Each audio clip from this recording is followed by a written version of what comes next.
à Brest-Litovsk. Mais pour ce dernier, il est impensable de se soumettre aux exigences de l'Empire allemand. Il n'a accepté son poste qu'à contre-cœur et ignore tout des règles de la diplomatie. Il déclare unilatéralement la fin de la guerre. 2 jours après sa déclaration, les troupes allemandes reprennent leur avancée. Trotsky démissionne. Le gouvernement soviétique signe finalement un traité de paix à des conditions désastreuses. Au même moment, les anciens généraux tsaristes s'attaquent à la République rouge. Ils trouvent des alliés dans le monde entier. Une Russie communiste, quelle vision d'horreur! Les bolcheviks ont alors été obligés de se défendre. Et je pense que cela a influencé leur façon de voir les choses. Désormais, ils se disaient « Nous sommes un tout petit groupe et le monde entier est contre nous. L'Angleterre, l'Amérique et nos ennemis de l'intérieur sont prêts à nous écraser. » En février 1918, le gouvernement de Lénine se réfugie à Moscou, la nouvelle capitale. Sa zone d'influence se réduit comme peau de chagrin. Les frontières disparaissent. Les bolcheviks sont attaqués de toutes parts. Ils se retrouvent le dos au mur.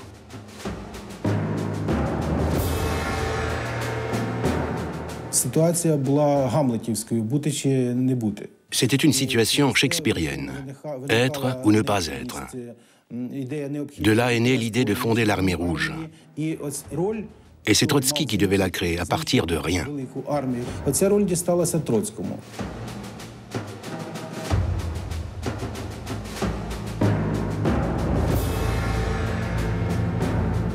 Lénine était d'humeur sombre.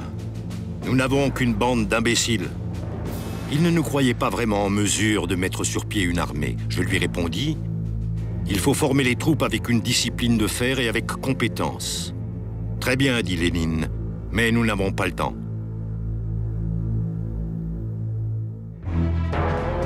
Trotsky tente une manœuvre risquée. Il veut faire du neuf avec de l'ancien, en engageant des milliers d'officiers de l'ancienne armée tsariste.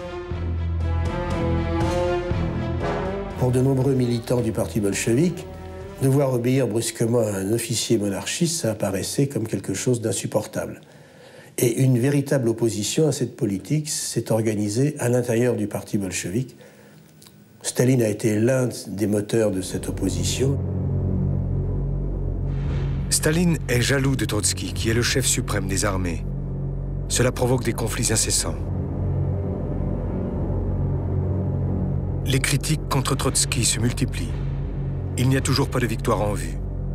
Les troupes blanches marchent sur Moscou, animées par l'espoir de restaurer l'ancien régime tsariste.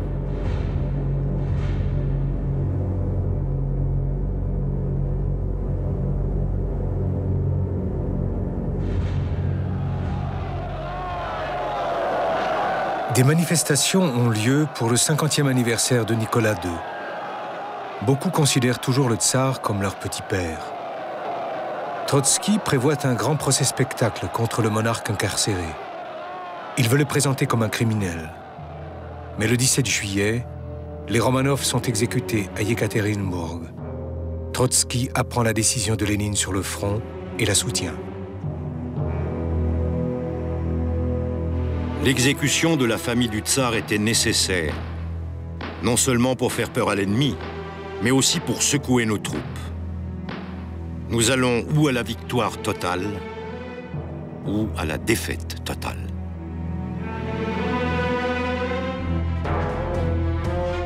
À la fin de l'été 1918, la guerre civile semble être perdue pour les bolcheviks. Dans son train blindé, Trotsky va d'un front à l'autre. Sa forteresse mobile devient une légende. Partout où elle le mène, le vent tourne. Le chef de l'armée rouge est omniprésent. Il motive, encourage, pousse les troupes au maximum, par la force si nécessaire.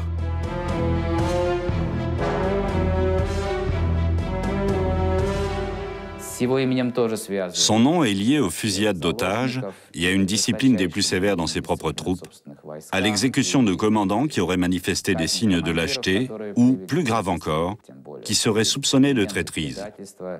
Trotsky, tout comme les généraux blancs, vivaient dans des conditions de guerre civile. Et à la guerre, c'est le plus brutal et le plus inflexible qui gagne.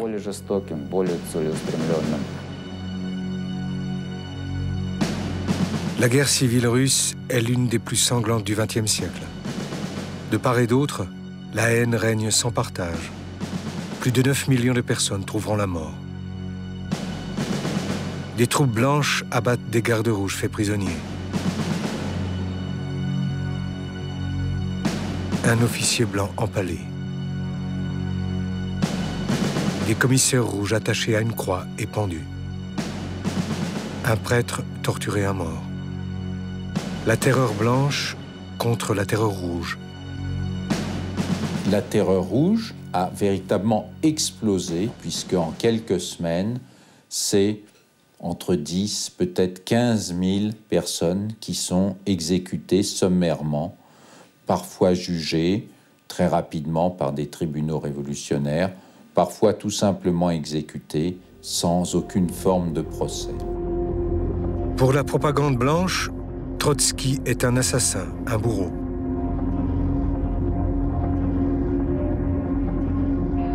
Pour la propagande rouge, c'est un héros magnifique qui combat le capital et la contre-révolution, un saint.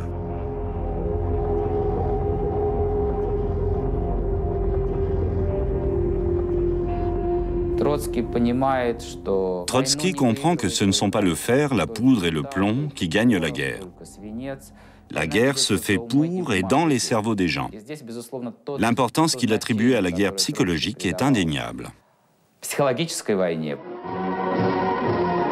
Minutieusement, le commissaire à la guerre fixe ses activités sur pellicule.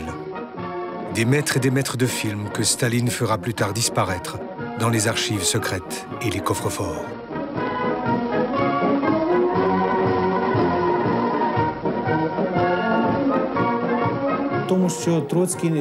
Trotsky attribuait une grande importance aux détails. Il portait un luxueux uniforme en cuir. Il savait que cet uniforme ajoutait ainsi quelque chose de démoniaque à son apparence, à son image de combattant. Cette image est devenue par la suite un mythe.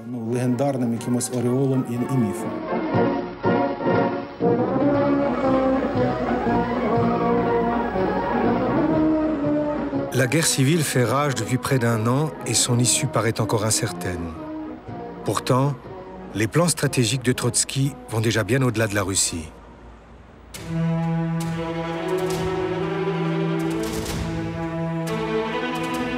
Avec l'aide de l'armée rouge, non seulement nous nous défendrons, mais nous soutiendrons la lutte du prolétariat international. Au premier coup de tonnerre de la révolution mondiale, nous devons être prêts à aider nos frères insurgés.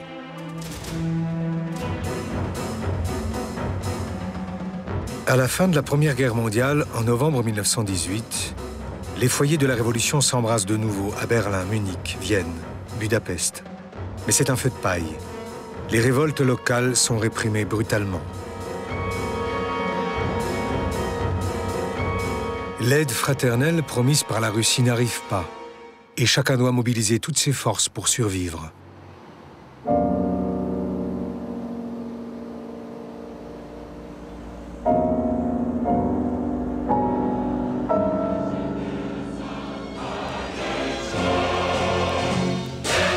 Fondée à Moscou en mars 1919, la Troisième Internationale s'engage à raviver la flamme de la Révolution.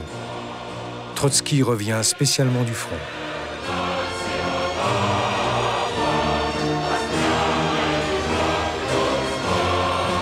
« 16 mois plus tard, il a réussi l'impossible avec son armée rouge. Presque tous les adversaires sont vaincus et la révolution mondiale paraît de nouveau accessible. En attaquant son dernier ennemi, la Pologne, Trotsky veut la porter jusque dans les rues de Varsovie.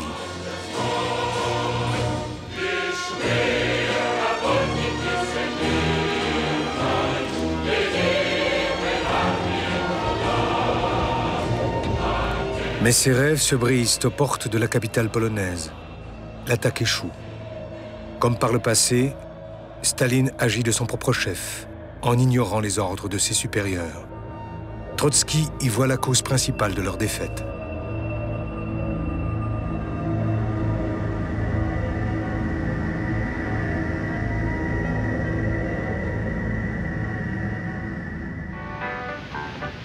Fin 1920, la guerre civile est finie.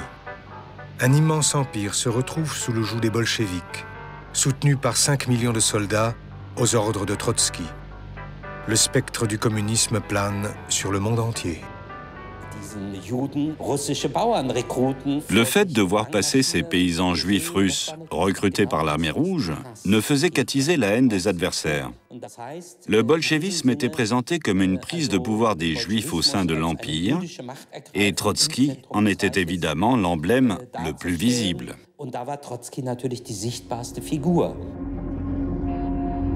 Trotsky représente l'ennemi, pour les antisémites aussi bien que pour les anticommunistes. Le jeune régime soviétique se montre imperturbable, souverain et optimiste. Mais en coulisses, la situation est désastreuse. La guerre civile a plongé le pays dans le chaos et la misère. Une terrible famine fait des millions de victimes. Le peuple doute de plus en plus du paradis soviétique qu'on lui a promis, ce qui provoque, au début de 1921, grèves et révoltes paysannes.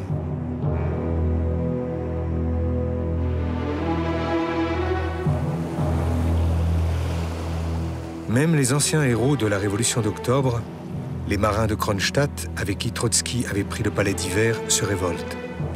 Ils réclament du pain et une nouvelle politique.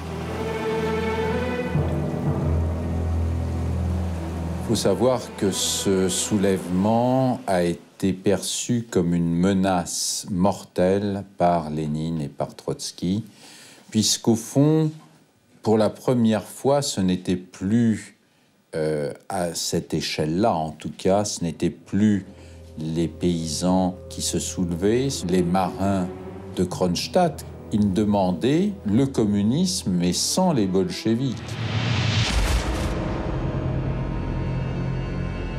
La dureté et la violence extrême font partie des moyens légitimes de la révolution. On ne peut partager le pouvoir avec personne.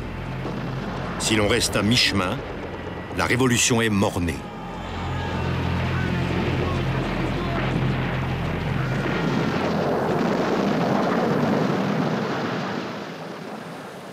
Des centaines de marins meurent lors de la répression du soulèvement.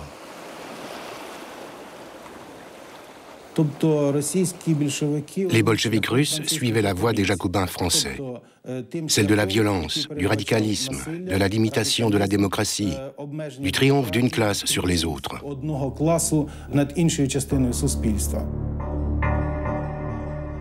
Après Kronstadt, d'autres opposants sont arrêtés, condamnés et envoyés au goulag.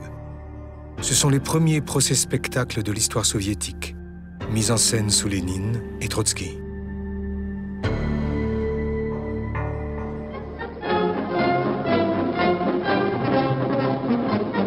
Le 7 novembre 1922, c'est le 5e anniversaire de la Révolution d'octobre.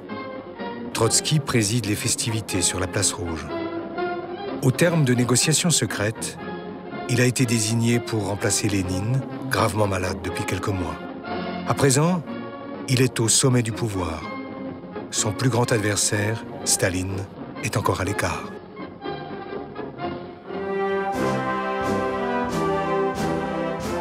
Les dirigeants communistes du monde entier ont les yeux rivés sur Trotsky et l'acclament frénétiquement. Marx était le génie créateur originel. Lénine était celui qui avait mis la théorie en pratique, et Trotsky était une synthèse de Marx et de Lénine, ce qui en faisait un modèle encore supérieur. C'était un hyper-génie, en quelque sorte, et l'humanité devait aspirer à ce qu'il représentait.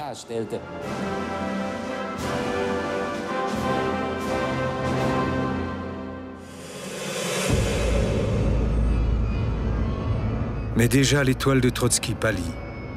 Lénine, son plus grand allié dans le parti, est à l'article de la mort. Son testament résonne comme une prophétie. Il met en garde le parti contre l'excès d'assurance de Trotsky et la soif de pouvoir incontrôlable de Staline.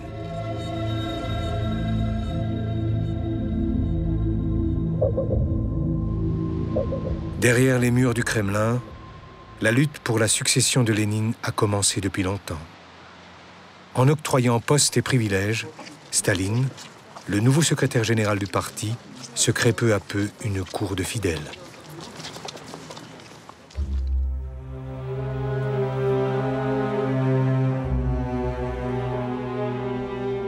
Les beuveries de Staline n'avaient pas le moindre attrait pour moi. Personne ne tenait d'ailleurs à ce que j'y participe. Il n'a en tête que la révolution permanente. Et c'est sans doute ainsi que je commençais à perdre le pouvoir.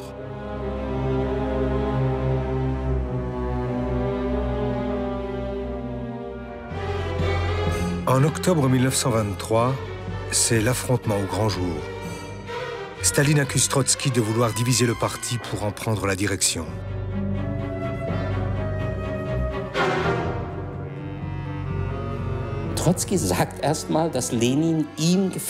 Trotsky prétend que Lénine lui a demandé d'être son successeur.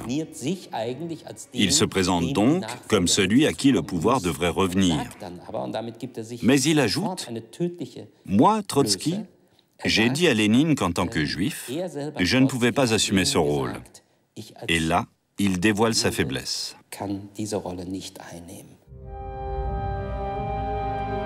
Quelques jours après sa déclaration, Trotsky s'effondre. La guerre civile, les intrigues et une violente fièvre l'ont épuisé. Il part en cure dans le Caucase.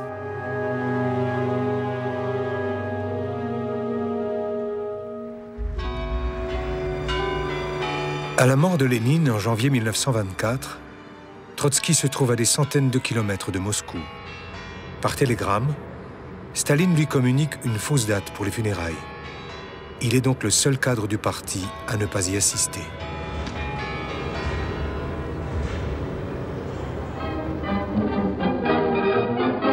La ruse de Staline a fonctionné, mais la popularité de Trotsky reste intacte.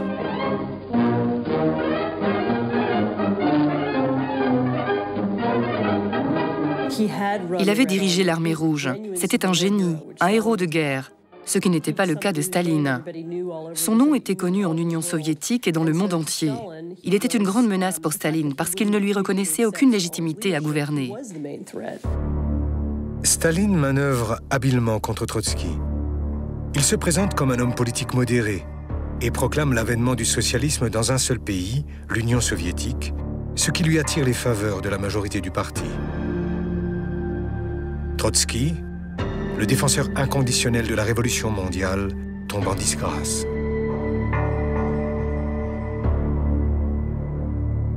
Il qualifie Staline de fossoyeur de la révolution. Celui-ci ne le lui pardonnera jamais, ni à lui ni à sa famille. Petit à petit, il le dépouille de ses pouvoirs. En 1925, il lui retire la fonction de chef de l'armée rouge. En 1926, il le chasse du Politburo. Et en 1927, du comité central. Voici les dernières images de Trotsky à Moscou lors de l'enterrement du chef des services secrets, Félix Dzerzhinsky. Maintenant, c'est lui qui se trouve derrière Staline. Il avait dit cette phrase qu'on cite souvent, « Staline est la plus éminente médiocrité du parti ». On voit à quel point il s'est trompé sur le personnage Staline. Il a totalement sous-estimé, au fond, la capacité politique extraordinaire de Staline. Octobre, le film d'Eisenstein sort en 1927 pour le 10e anniversaire de la Révolution. Une manière bien particulière pour Staline d'adresser ses vœux à Trotsky. Le héros d'autrefois y apparaît comme un phraseur, une caricature.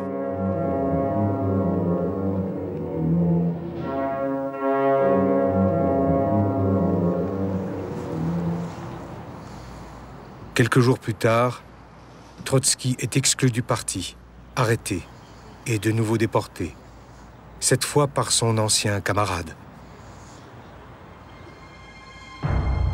Un an plus tard, c'est l'expulsion. Ben oui, aucun gouvernement ne veut accepter Trotsky, malgré les démarches diverses, parce que pour tous les gouvernements, il représente le fantôme de la Révolution. Un dirigeant britannique dit la seule chose que l'on pourrait faire avec lui, c'est de le coller au mur et de le fusiller. Le troisième et dernier exil commence.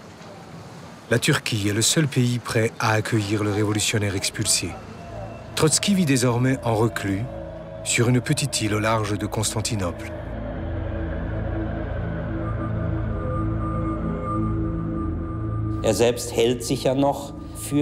Il se voit comme l'antithèse de Staline.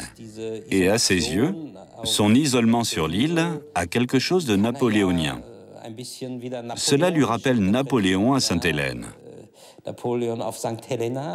Voilà le genre d'idée qu'il habite.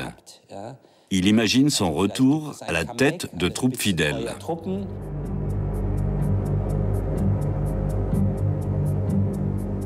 La vie est dure. Si l'on ne veut pas se résigner ni céder au cynisme, on ne peut y parvenir qu'en étant habité par une grande idée qui transcende son destin personnel.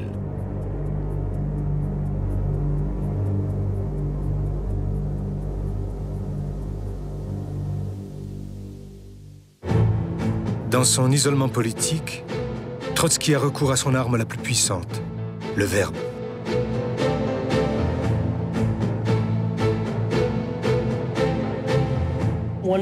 Il faut être très prudent en lisant les œuvres de Trotsky, parce qu'il a sa propre vision des événements et qu'il les transforme. Ainsi, quand il écrit ses mémoires et son histoire de la Révolution, il omet certains éléments ou les modifie pour avoir le beau rôle et faire passer Staline pour le bureaucrate terne. Les livres de Trotsky deviennent des best-sellers internationaux. En 1932, le révolutionnaire à la retraite entreprend une tournée de conférences avec sa seconde femme, Natalia. Escale à Pompéi. Sa destination finale est Copenhague, où il doit tenir un discours.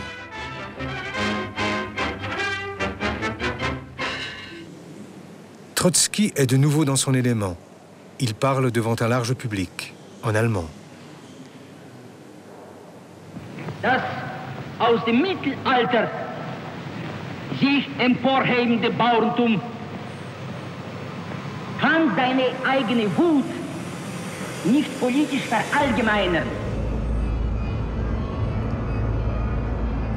Janvier 1933. Trotsky reçoit une terrible nouvelle de Berlin. Sa fille Zinaïda, qui ne supportait plus la solitude de l'exil, a mis fin à ses jours.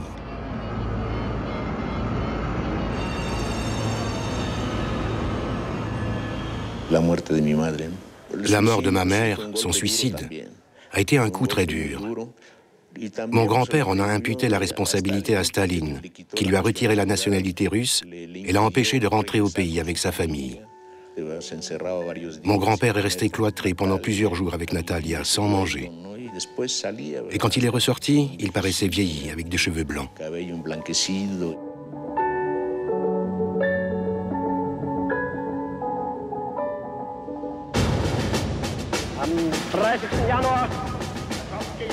Le même mois, il doit enterrer définitivement son rêve de révolution prolétarienne en Allemagne. L'heure des dictateurs a sonné. Hitler à Berlin, Staline à Moscou. À force de persévérance, le grand guide du peuple soviétique a renversé non seulement ses rivaux, mais aussi ses alliés d'autrefois. À présent, il s'agit de les éliminer définitivement.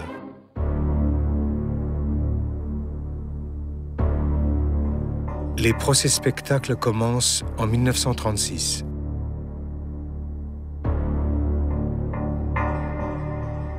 C'est à cette période que les fondateurs de la Révolution, les anciens bolcheviks, ont été arrêtés, jugés, puis emprisonnés ou exécutés.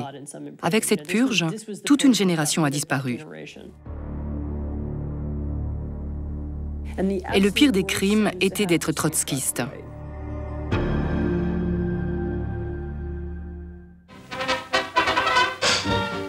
Lenin's partner and commander of the Red Army finds refuge in Mexico. He was overthrown and exiled by Stalin.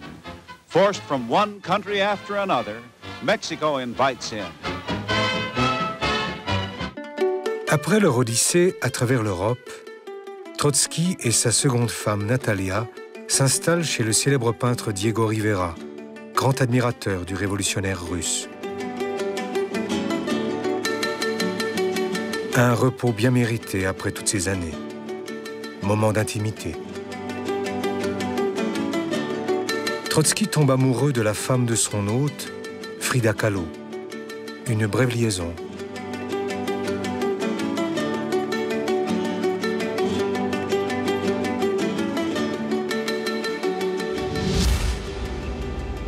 Pendant ce temps-là, à Moscou, Trotsky est condamné à mort en tant qu'agent fasciste. L'ennemi public numéro 1 est accusé de dizaines de milliers de crimes. Stalin's trial against me is built upon false confessions extorted by modern inquisitorial method in the interest of the ruling clique. But an impartial inquiry will confirm that there is not a stain on my honor, both personal and political. L'appel de Trotsky reste sans effet. Au Kremlin, l'assassinat de ce détracteur inflexible est décidé depuis longtemps.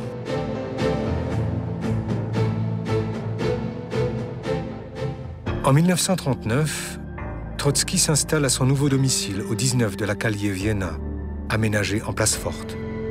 Le danger est de plus en plus proche.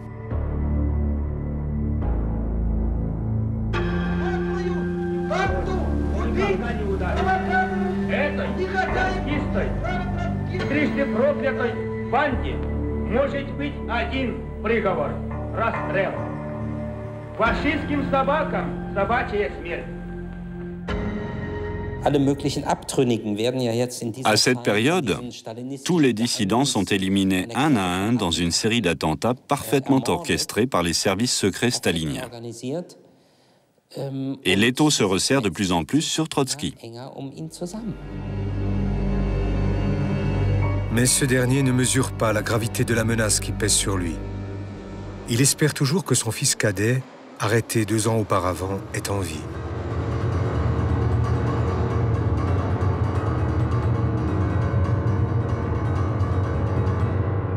Chaque fois que je pense à Seryoya, je ressens une grande douleur.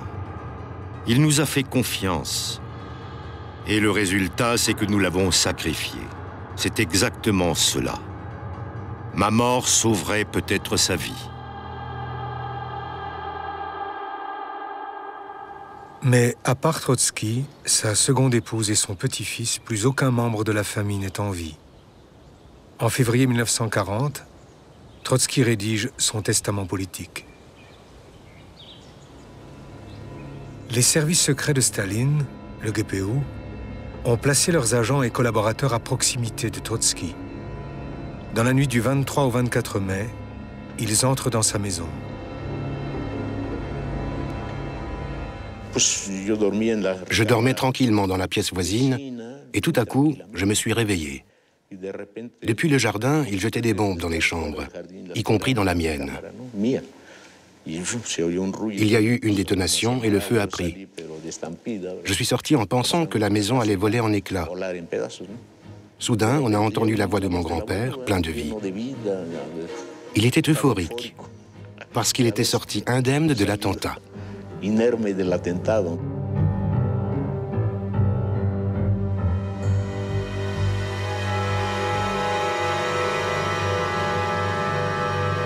Trotsky meurt 3 mois plus tard des suites du second attentat.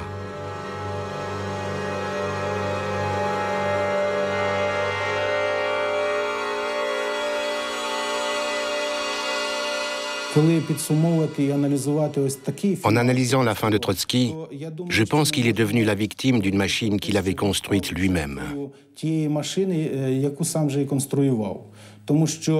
Tous les bolcheviks étaient pour la dictature du prolétariat, mais le mot dictature signifie en fait violence.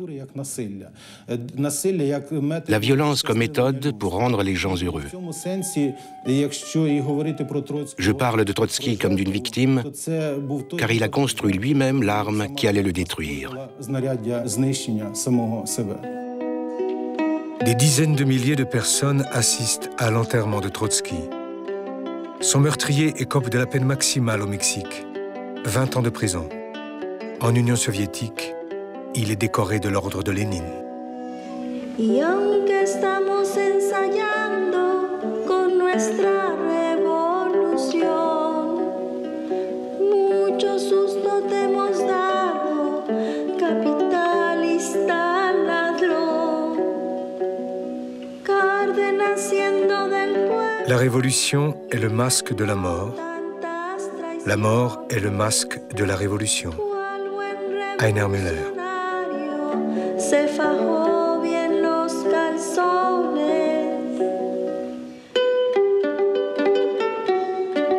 La révolution d'octobre. Nous verrons à quel point ces événements ont laissé des marques dans tous les rouages de la société russe. À la semaine prochaine.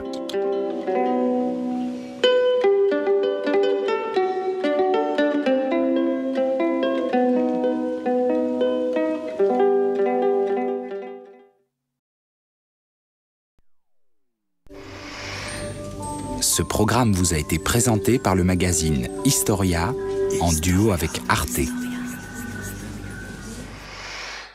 Dans un instant. Quelle est la place de la mort et des rites funéraires dans les sociétés européennes? Notre magazine pose la question. Novembre. En novembre, Arte présente L'espace de Stanley Kubrick. L'opéra d'Igor Stravinsky, l'armement de la Grande Guerre, les animaux entre eux, des super vixens très trash, l'opéra de Katsu, Daniel Prévost en René Bousquet, la conquête du Pérou vue autrement, le Crazy Horse sensuel et Romy Schneider en banquière. En novembre, vivons curieux sur Arte.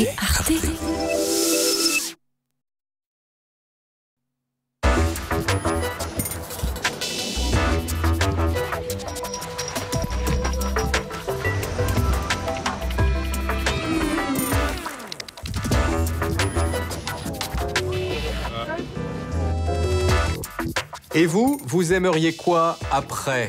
Un cercueil en forme de guitare, comme en Grande-Bretagne, vos cendres dans une rivière, comme en Suisse, ou la cryogénie, comme en Russie? La mort est plus surprenante qu'on ne le croit en Europe, c'est le dossier en cette semaine de la Toussaint.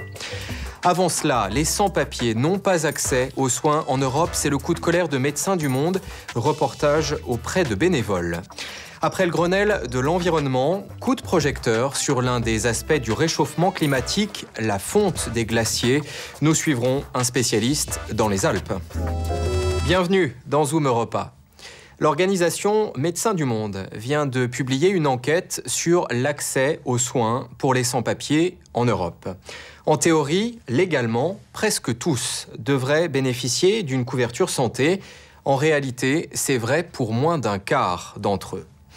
En France, en particulier, moins d'un sans-papier sur 10 se ferait soigner. Le contexte politique, évidemment, n'y est pas étranger. Pour comprendre cette situation, reportage dans le nord de l'Hexagone avec les bénévoles de Médecins du Monde.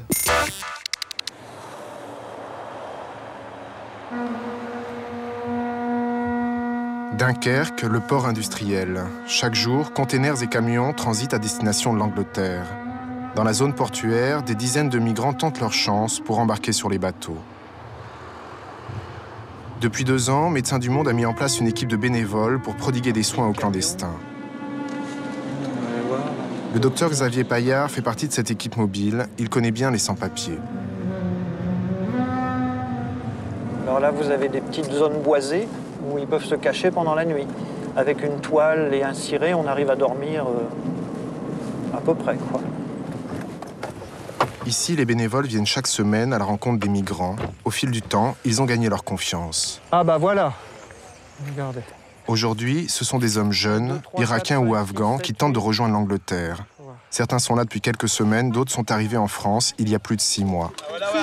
Tous refusent d'être filmés par peur de la police.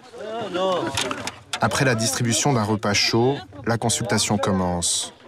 La plupart des migrants sont malades, l'errance et des conditions de vie extrêmement précaires les ont rendus vulnérables. Tour à tour, le docteur Payard les examine. Ok, mal à la tête. Yes. Ils sont souvent désemparés psychiquement. Ils ont plein de petites maladies et banales, mais ils ont aussi quelques pathologies qui leur sont propres, comme des parasitoses, la gale. Et toutes les maladies peuvent s'aggraver. Un petit bobo peut devenir quelque chose de beaucoup plus sérieux au bout de 8-10 jours. L'équipe de Médecins du Monde prodigue les premiers soins, mais difficile de suivre l'évolution de l'état de santé de ces migrants, car les clandestins disparaissent souvent au gré des descentes de police. La police, elle vient, et je pense qu'ici, elle vient régulièrement. Par exemple, la semaine dernière, on n'en a vu que 15, parce qu'il y en avait eu 15 ou 20 qui avaient été ramassés le jour même ou la veille par la police. Donc, on n'en a pas vu beaucoup. Ce sont quand même des humains, hein, donc on les traque, c'est quand même pas normal. C'est pas normal. En France, les étrangers en situation irrégulière bénéficient pourtant d'une couverture maladie. L'aide médicale État existe en effet depuis 2000. Mais dans la pratique, la France est l'un des pays d'Europe où l'accès aux soins des sans-papiers pose le plus de problèmes. Françoise Janson a coordonné pour Médecins du Monde une enquête européenne sur la santé des sans-papiers. Et la situation française est accablante. Si 90% des clandestins ont théoriquement droit à une prise en charge, seuls 7% ont effectivement accès aux soins, car rien n'est fait pour les informer de leurs droits. On a vu une circulaire qui expliquait aux forces de l'ordre qu'elles pouvaient aller interpeller les personnes sans papier dans les centres de soins, dans les hôpitaux, dans les salles d'attente des hôpitaux, jusque dans les salles d'opération. Donc ça incite pas les gens à aller se faire soigner. Donc effectivement, les choses se sont aggravées progressivement jusqu'à arriver à un moment où on voit finalement, même dans nos centres Médecins du Monde, on est en train de redouter d'avoir moins de monde parce que les gens ont peur de venir jusque chez nous. Car depuis l'élection de Nicolas Sarkozy, la lutte contre les clandestins est devenue une priorité. La police a reçu des consignes du ministre de l'Immigration, Brice Hortefeux. Cette année, l'objectif est d'atteindre les 25 000 expulsions d'étrangers. Ce que j'ai dit, c'est qu'il y avait des objectifs qui avaient été fixés pour l'année, que nous sommes à un peu plus de la moitié de l'année, et qu'il faut donc redoubler d'efforts pour que ces objectifs puissent être atteints. Les opérations de police contre les clandestins s'intensifient donc sur tout le territoire. Arrestations, reconduites à la frontière, les sans-papiers vivent dans la peur de l'expulsion. Le centre de soins de Médecins du Monde à Paris est spécialisé dans l'accueil des sans-papiers malades. Ici, on informe, on oriente et on soigne des personnes n'ayant aucune couverture sociale. Alors, bonjour monsieur, vous verrez le médecin après, d'accord? Voilà, oui, allez-y monsieur. Dans la salle d'attente, Kokou. Depuis des semaines, ce jeune Africain vit dans la clandestinité avec sa maladie. Médecins du Monde va enfin lui permettre d'accéder à l'aide médicale État. Je ne vais pas à l'hôpital parce que j'ai peur de la police dans les hôpitaux. Parce que tu ne sais pas qui est qui, tu ne connais personne. Tu vas, on te dit patiente et après tu te retrouves coincé entre deux policiers, soi-disant tu es sans papier. Je suis malade et je veux être soigné. Alors, je le dis, s'il faut même taper toutes les portes pour que je sois guéri, je le ferai. Mais la peur des expulsions a entraîné une forte baisse de la fréquentation des centres de soins de Médecins du Monde. Une situation inquiétante. La vaccination de nombreux enfants n'est plus assurée. Les clandestins ont un recours trop tardif aux soins. Bon, ne vous inquiétez pas, je la prends au moins 2 fois ou 3 fois. Quand ils viennent, c'est pratiquement des urgences. Et puis, c'est la même chose pour un certain nombre de femmes enceintes qui attendent quelquefois le 4e, le 5e, on a même vu le 8e mois et qui, pendant toute leur grossesse, n'ont jamais été suivies ni surveillées. Aujourd'hui, Médecins du Monde exige qu'une couverture maladie destinée aux sans-papiers soit mise en place au niveau de l'Union européenne. Une position que partagent les militants du réseau Éducation sans frontières. Devant la préfecture de la Seine-Saint-Denis, ils dénoncent l'expulsion d'enfants sans papiers scolarisés en France. Là, maintenant, ça suffit, les arrestations. On ne peut pas vivre dans un pays où une partie de la population vit dans la terreur au jour le jour. On a un peu l'impression que les sans-papiers deviennent l'ennemi intérieur dans ce pays et que les droits fondamentaux sont de plus en plus bafoués. La santé, c'est l'affaire de tous. Et je veux dire qu'à partir du moment où on laisse se dégrader la santé d'une partie de la population qui vit sur ce territoire, c'est la santé de l'ensemble de la population qui peut être menacée. Comment continuer d'ignorer le sort des 300 000 clandestins vivant et travaillant dans le pays? En France, la solidarité s'organise, une mobilisation citoyenne qui refuse l'exclusion des sans-papiers. Et Médecins du Monde demandent donc que le droit aux soins soit déconnecté des questions de papier en Europe. Navré de vous l'annoncer comme ça, mais vous comme moi, un jour ou l'autre, nous quitterons l'Europe et nous quitterons même ce bas monde. Plus de 4 millions de personnes meurent chaque année dans l'Union européenne. Et cette période de la Toussaint leur est traditionnellement dédiée. Mais justement, dans ce domaine, les traditions sont bousculées. Première illustration en Grande-Bretagne. Une société près de Nottingham fabrique des cercueils de toutes les formes. On les appelle les cercueils fous.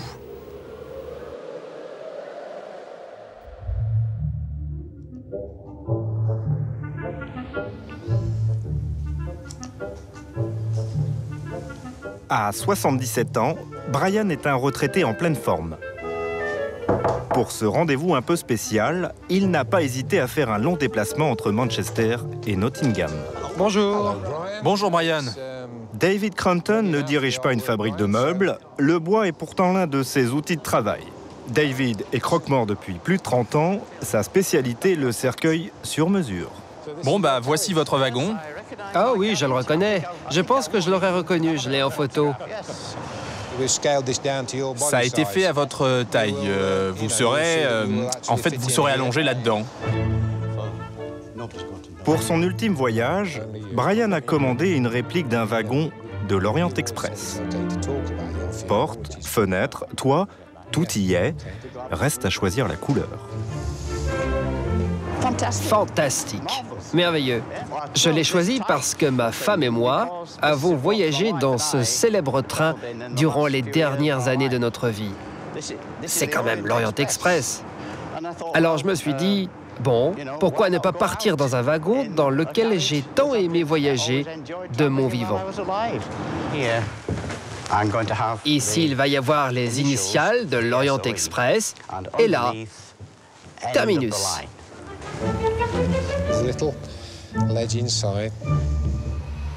Dans un autre atelier, des dizaines de cercueils traditionnels attendent leur propriétaire. Mais il y a des commandes de plus en plus folles. George, l'un des artisans, travaille en ce moment sur un modèle incroyable, une réplique d'une Rolls des années 30. C'est une honte. Le premier que j'ai fait, enterré. Le second, brûlé. Mais il ne faut pas s'arrêter à ça. Vous vous investissez beaucoup dans ce travail, mais c'est juste détruit. Alors, pour garder une trace de tout cela, David le patron a dupliqué les modèles les plus fous.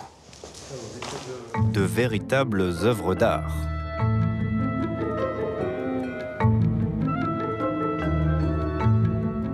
Comme cette guitare électrique, l'une de ses plus belles pièces. Voilà, ça a été fait pour un jeune qui venait juste de commencer à apprendre la guitare. Un garçon de 12 ans qui est mort tragiquement. La famille a voulu lui rendre ce dernier hommage en l'enterrant dans une réplique de son propre instrument. Pour ce genre de modèle, il faut compter entre 4 000 et 7 000 euros. Summum de cette excentricité, ce cercueil tire-bouchon. Mais avec ces drôles de cercueils, un fidèle a-t-il sa place au paradis? C'est ce qui inquiète Brian. Pour soulager sa conscience, il a souhaité que David l'emmène voir le révérend Gale. Est-ce que vous auriez eu une objection à faire si, pardonnez-moi le terme, un cercueil bizarre entrait dans votre église? C'est peu commun, en effet. Je n'ai pas à les bannir. Évidemment, je les accepte, tant qu'on fait passer le message du Christ sur la mort et sur la résurrection. Il faut dire qu'au Royaume-Uni, l'Église est aujourd'hui confrontée à des funérailles qui sortent de l'ordinaire. On n'a même carrément plus besoin d'elle. Ce matin, la famille de Charles Parking, décédé en mai dernier, est réunie dans le bocage anglais. C'est ici dans ce champ que Charles repose désormais. Pas de tombe délimitée, pas de croix. En guise de stèle, il avait demandé à sa femme et à ses enfants qu'on plante simplement un arbre. Il ne voulait pas de la traditionnelle cérémonie lourde et pompeuse. Maintenant, son corps donne la vie à quelque chose d'autre. Les bourgeons sur l'arbre vont permettre aux oiseaux de se nourrir. Désormais, ça vient à un but. Des cimetières en pleine nature, mais encadrés par la loi, il en existe plus de 200 à travers tout le pays. Funérailles écologiques, cercueils hors normes, les Anglais veulent personnaliser au maximum leur départ pour l'au-delà. Quant à David, le croque-mort, il a lui aussi tout prévu. Ce mordu de pétanque anglaise a déjà pensé à son propre cercueil. J'aimerais bien un cercueil en forme de cochonnet. À la pétanque anglaise, on doit lancer la boule en bois au plus près du cochonnet. Si je me faisais enterrer dans un cochonnet, mes amis pourraient dire « David, tu n'as jamais été aussi proche du cochonnet ». En attendant, David a du pain sur la planche et sa société a de l'avenir. Une fan de la série Star Trek vient tout juste de passer commande. Elle souhaite un cercueil intergalactique pour son dernier voyage.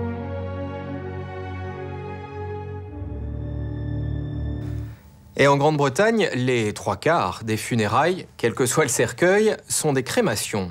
En France, le chiffre est d'1/4, en augmentation constante ces dernières années. Il pourrait passer à 50% des funérailles en 2030. La crémation est une pratique de plus en plus répandue en Europe. L'un de ses avantages, c'est de permettre aux défunts de choisir le lieu où leurs cendres seront dispersées. En Suisse, nous avons rencontré un homme dont c'est le métier, disperser les cendres dans les endroits les plus divers. Reportage.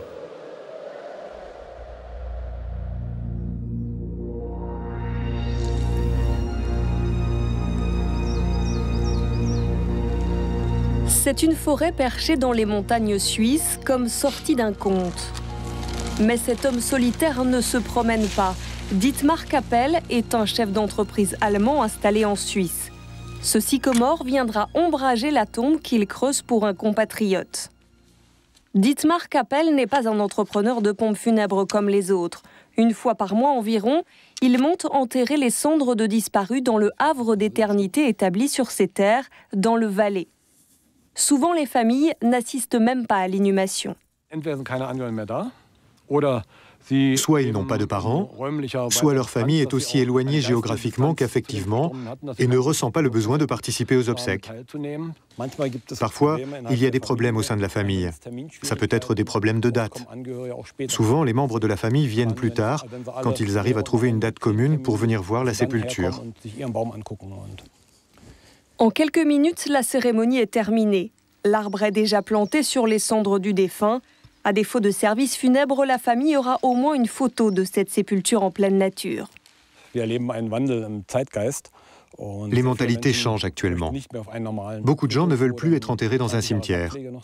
Ils veulent être dehors, en pleine nature, et que leurs cendres participent à son cycle. Et déjà, il est temps de passer à la cérémonie suivante. Dietmar en fait jusqu'à 20 en une seule journée. Cette fois, il dispersera les cendres dans un ruisseau, une sépulture en pleine nature. Dietmar a su saisir cette tendance et en a fait un commerce florissant. Il faut dire qu'il n'est pas un nouveau venu dans les affaires.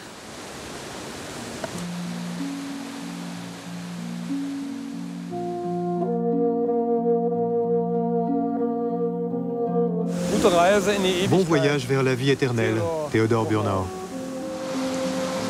Les funérailles ici coûtent 322 € et l'on épargne les frais de cimetière.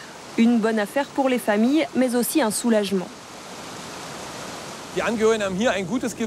Les familles ont bonne conscience parce qu'elles savent que leur défunt est entre de bonnes mains ici, dans la montagne. Et elles n'ont pas à se préoccuper d'aller régulièrement au cimetière pour entretenir la tombe ou d'être présentes certains jours fériés pour y déposer une gerbe de fleurs. Elles savent qu'ici, la nature se charge de l'entretien. En Allemagne, le pays de Dietmar, ce genre d'obsèque est impossible. Car là-bas, une loi presque unique au monde stipule que tout défunt doit être inhumé dans un cimetière, soit dans un cercueil, soit dans une urne.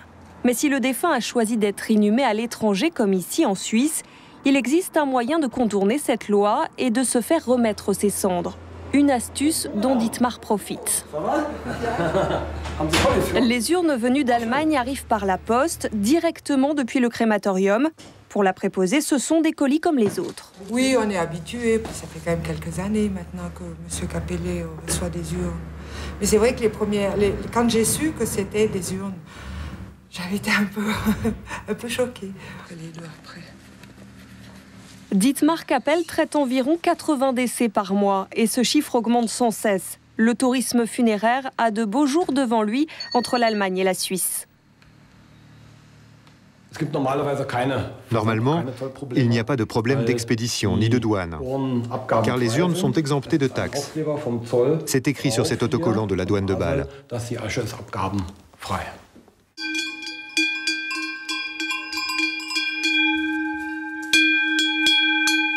Mais parmi les locaux, beaucoup voient d'un mauvais œil ce croque-mort qui transforme les alpages en cimetières. Ils ont même déposé un recours auprès du canton qui n'a pas encore statué. Ils crient au sacrilège et dénoncent sa cupidité. L'atmosphère est tendue dans le village voisin. C'est plutôt choquant pour nous. On est un peu déstabilisés par ce qui se passe. On a l'impression qu'on nous vole un peu une partie de notre territoire, de notre nature. Moralement, je trouve pas ça indécent, mais par contre, si c'est vraiment un but lucratif et que cette personne, elle s'enrichit sur, entre guillemets, la mort des gens, là, je trouve ça un peu plus malsain. Je trouve ça déplorable, parce que c'est pas un lieu où on met les morts.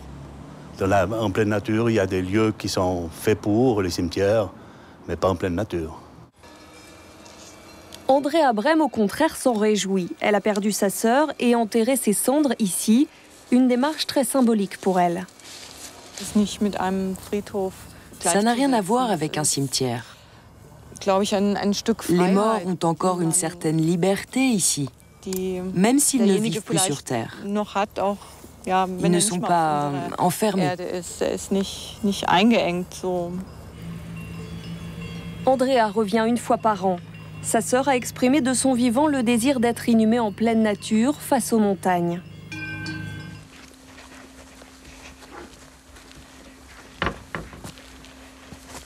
Benjamin Schwartz arrive aussi d'Allemagne. Il vient d'accompagner son père dans son dernier voyage. Au départ, il voulait disperser ses cendres par avion au-dessus de Matterhorn. C'est ce que souhaitait son père, fanatique de montagne. Mais le brouillard contrarie ses projets. Benjamin ira les répandre lui-même dès que le ciel sera éclairci. Pour l'instant, il est assez troublé. C'est une démarche particulière, c'est différent d'un cimetière en Allemagne. Je suis un peu stressé, j'avoue. Mais il ne veut pas se séparer entièrement de son père. Il a prévu de rapporter une petite partie des cendres chez lui dans un cœur d'argent. Ce cœur est un petit souvenir que je garde. Je l'accrocherai chez moi, avec une photo de lui. Ça me fera une sorte de sépulture miniature pour penser à lui, lui parler. Comme ça, j'aurai l'impression de l'avoir près de moi.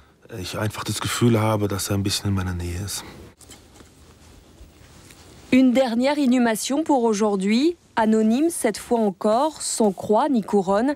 Seul cet Edelweiss témoigne en silence qu'un défunt repose ici, au milieu du brouillard. La pratique de la crémation est courante depuis longtemps dans les pays protestants. Dans le monde catholique, jusqu'au Concile Vatican II, l'Église l'interdisait parce qu'elle était contraire à la possibilité de résurrection des corps. Faire de la mort une parenthèse, c'est le fantasme de ceux qui optent pour la glace plutôt que pour la cendre. C'est la cryogénie. On vous congèle après votre mort et qui sait, si la science progresse dans les années à venir, elle pourra peut-être vous ramener à la vie. C'est un pari qui est fait en Russie notamment, où Zoom Europa a posé ses caméras. Pari extrêmement douteux, évidemment.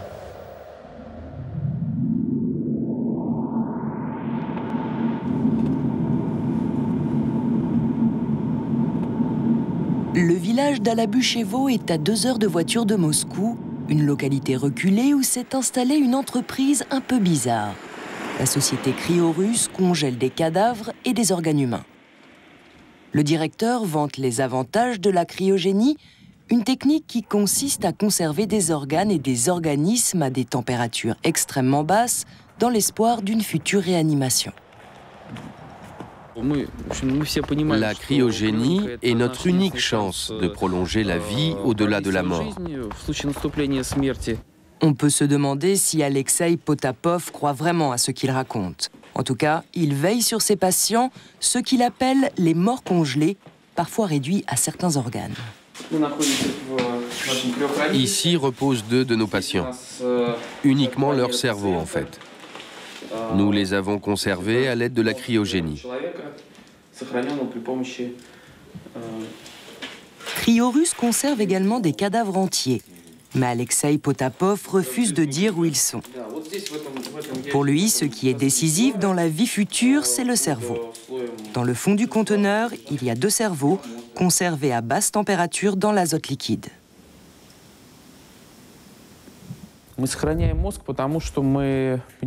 Nous conservons le cerveau d'un être humain parce que c'est là que sont ancrées sa personnalité, sa mémoire, ses habitudes. Nous sommes convaincus que dans l'avenir, on sera capable de décongeler le cerveau et de le réanimer. Il sera ensuite implanté dans une tête artificielle ou dans la tête d'une autre personne qui sera elle-même implantée d'une manière ou d'une autre au nouveau corps.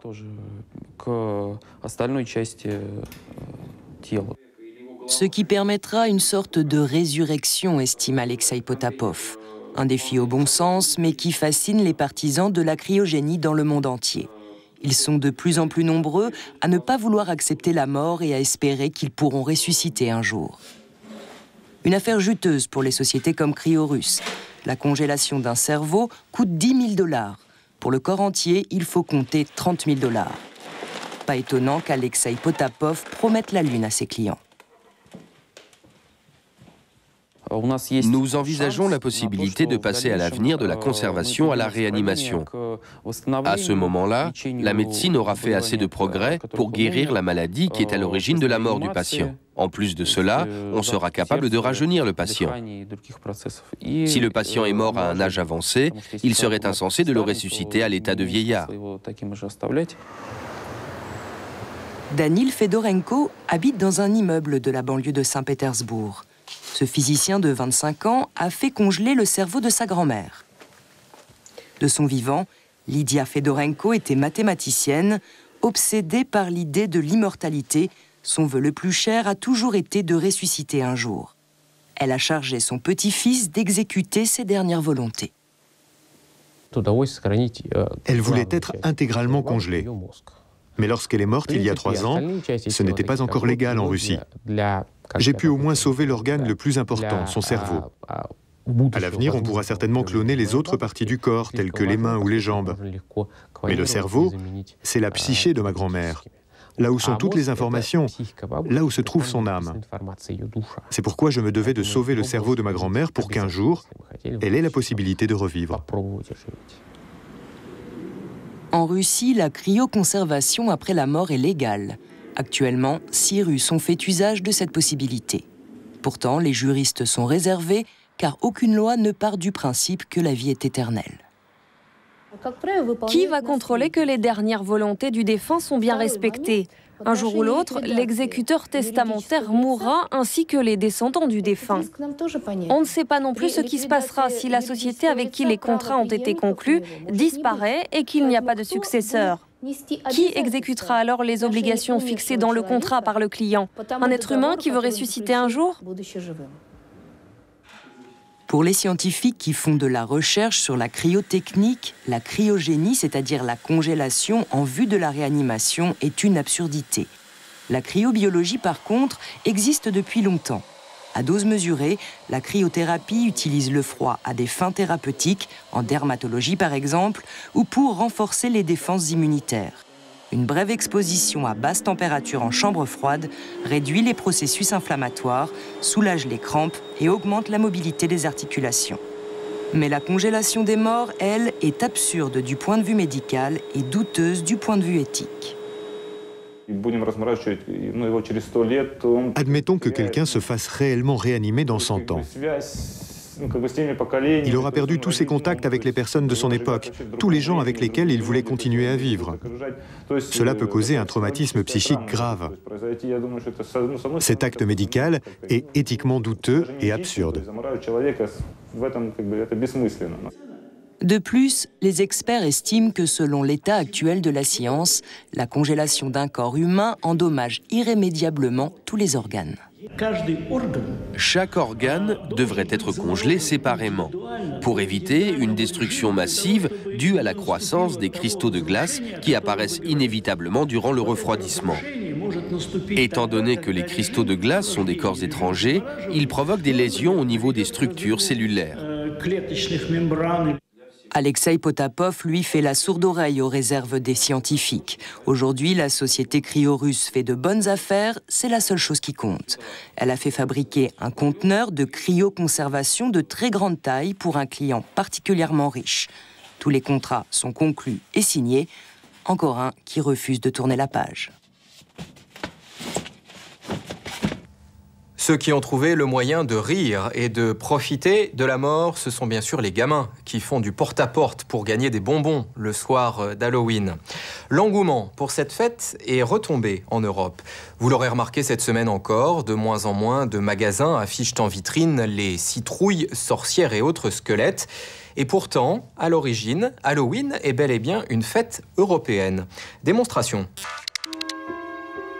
Selon une légende irlandaise, un spectacle étrange aurait eu lieu il y a environ 2000 ans. Au début de l'hiver, à la fête culte du Nouvel An, appelée Samhain, les gens portaient des vêtements effrayants. C'était la fête des morts. Les vivants cherchaient à effrayer fantômes et démons par leur apparence. Car selon la tradition, les âmes de morts sont de retour sur Terre dans la nuit du 1er novembre. C'est l'origine de Halloween.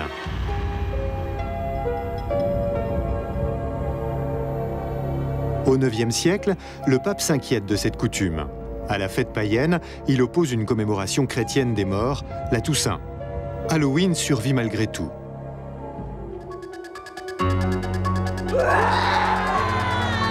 Avec les immigrants irlandais, la coutume débarque en Amérique au XIXe siècle. Depuis, Halloween célébrait la veille de la Toussaint et surtout la fête des enfants. Ils terrorisent leurs voisins pour obtenir des sucreries. Gare à ceux qui ne donnent rien. La citrouille, le symbole de Halloween. Selon la légende, ce serait en souvenir de l'ivrogne irlandais Jack qui trinquait avec le diable. Après sa mort, il n'a pu aller ni au ciel ni en enfer. Depuis, son âme erre inlassablement. Seule une grosse courge illuminée lui indique le chemin. À la fin du XXe siècle, la fête des revenants envahit l'Europe, grâce à un marketing bien orchestré. On rencontre fantômes et squelettes à tous les coins de rue. Dans les grands magasins, les rayons Halloween atteignent des records de vente. Dans les fêtes d'horreur, les participants jouent à qui aura le costume le plus effrayant. La coutume est de retour sur le vieux continent. L'Europe fête Halloween.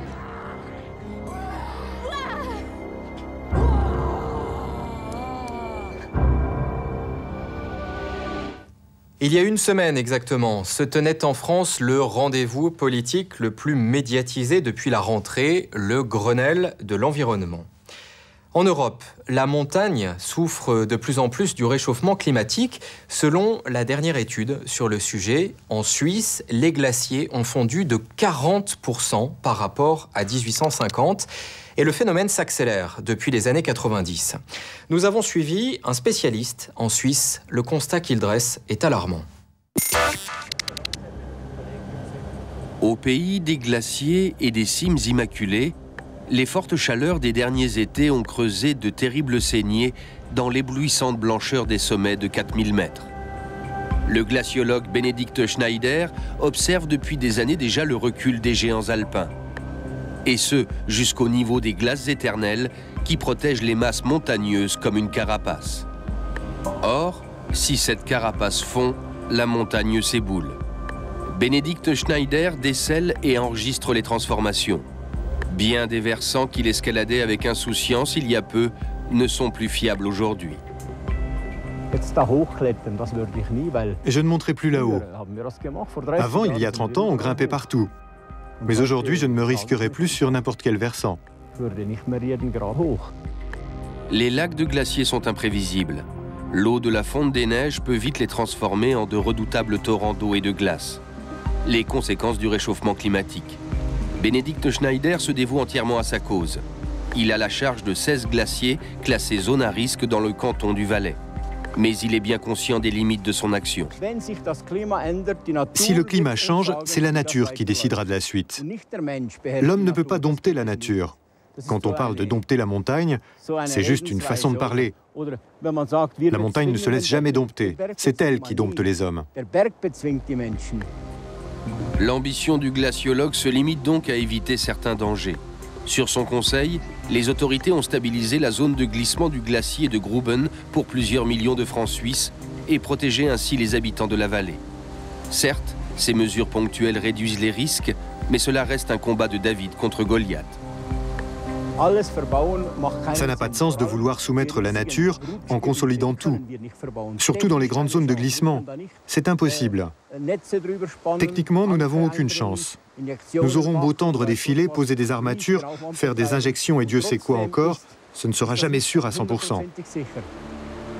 Le réchauffement climatique est irréversible.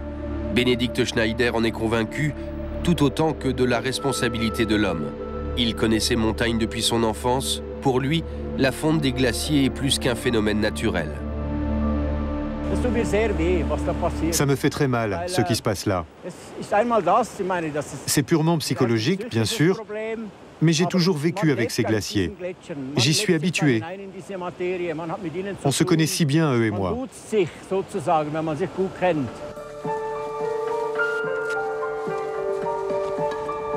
Les cordées qui s'attaquent désormais à ces sommets foulent une couche de neige du début des années 90. Il ne reste plus rien de la neige des dernières années. Ces derniers étés, les alpinistes affluent ici, comme s'ils voulaient conquérir une dernière fois cette glace éternelle qui mérite de moins en moins son nom. Les majestueux glaciers sont grièvement blessés, le diagnostic médical est clair et sans appel.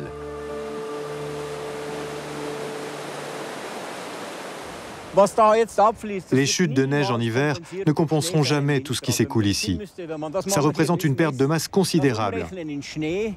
Et l'hiver, l'apport de masse est trop faible là-haut.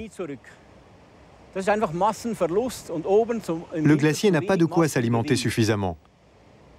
Ça représente un gros déficit. Et ces pansements n'y changeront pas grand-chose. À Saas-Fee, on tente de freiner la fonte du glacier en le recouvrant. Un petit bout de gaz contre l'écrasante canicule. L'homme ne parviendra jamais à tout réparer avec sa trousse de premiers soins.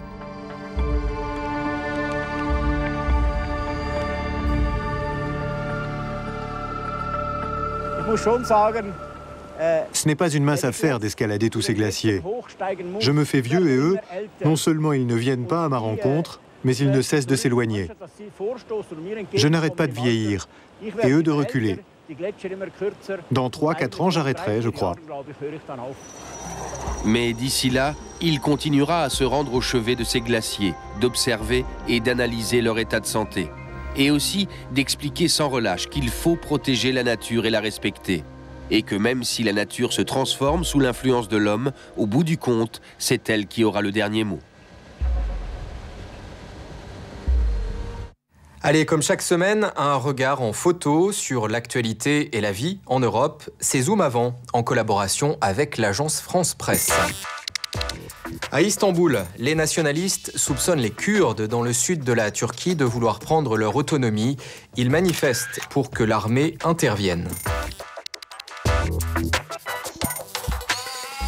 D'un côté, la reine Béatrix des Pays-Bas, de l'autre, le Premier ministre indien, rencontre de couvre-chef d'État à New Delhi le 24 octobre dernier. C'est l'histoire d'une église à Heuersdorf, en Allemagne. Une église sur roulette. Il faut faire de la place à une mine de charbon dans la commune.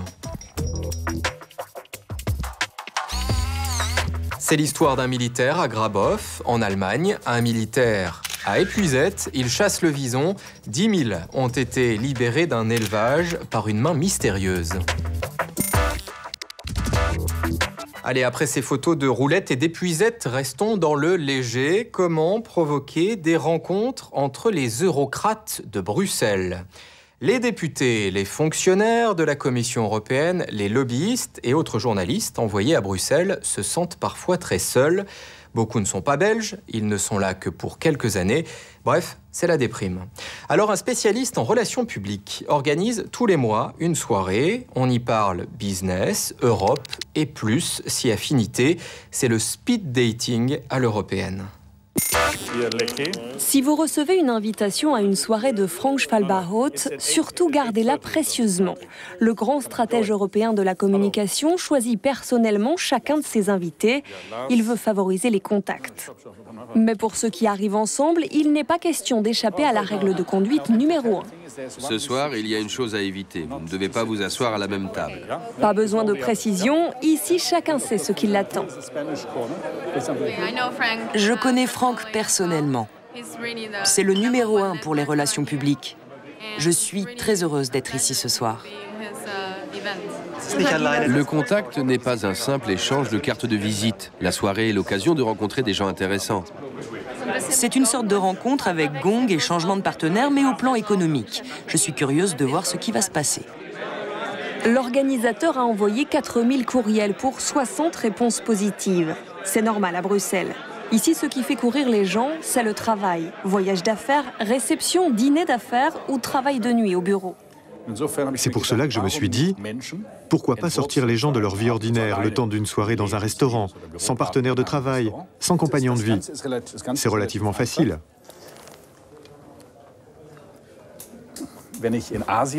Quand je suis en Asie, je me fais faire des poches de costumes profondes.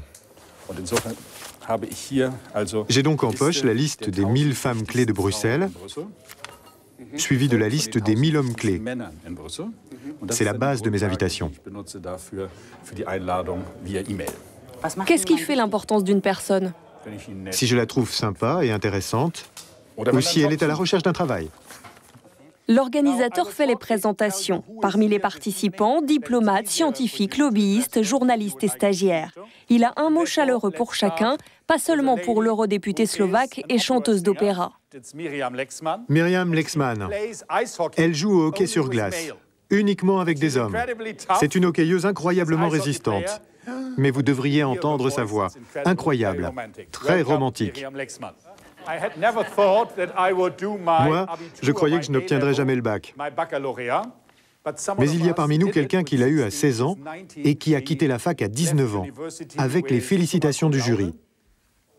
Et voici Jihu, du Hunan. Bienvenue. Le concept des soirées est simple, même si les règles sont strictes. Buffet dînatoire, placement libre et obligation de changer de table. Chacun doit parler au plus grand nombre possible de gens. Speed dating, rencontre express pour hommes d'affaires, souvent profitable. Certains couples se sont rencontrés ici et mariés plus tard. C'est comme ça que j'ai connu ma compagne il y a 5 ans. Indispensable pour le speed dating, carte de visite et portable. Les contacts sont surtout professionnels pour élargir l'horizon ou pour ouvrir de nouvelles perspectives professionnelles. Frank Schwalba-Haut tire discrètement les ficelles. Il est heureux chaque fois que des participants se donnent rendez-vous. J'ai en poche les cartes de visite de 15 personnes. Il y en a 3 ou 4 que je vais certainement contacter.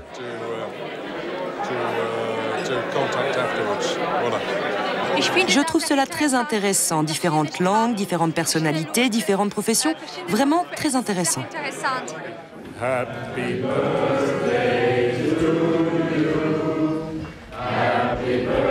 Point d'orgue traditionnel de la soirée, la chanson en l'honneur de celui qui a fêté son anniversaire juste avant la rencontre. Une manière de permettre à chacun d'être au centre de la soirée. Ce soir, c'est le tour de Diederik. Hollandais, employé au commissariat des réfugiés de l'ONU, il vient d'avoir 46 ans.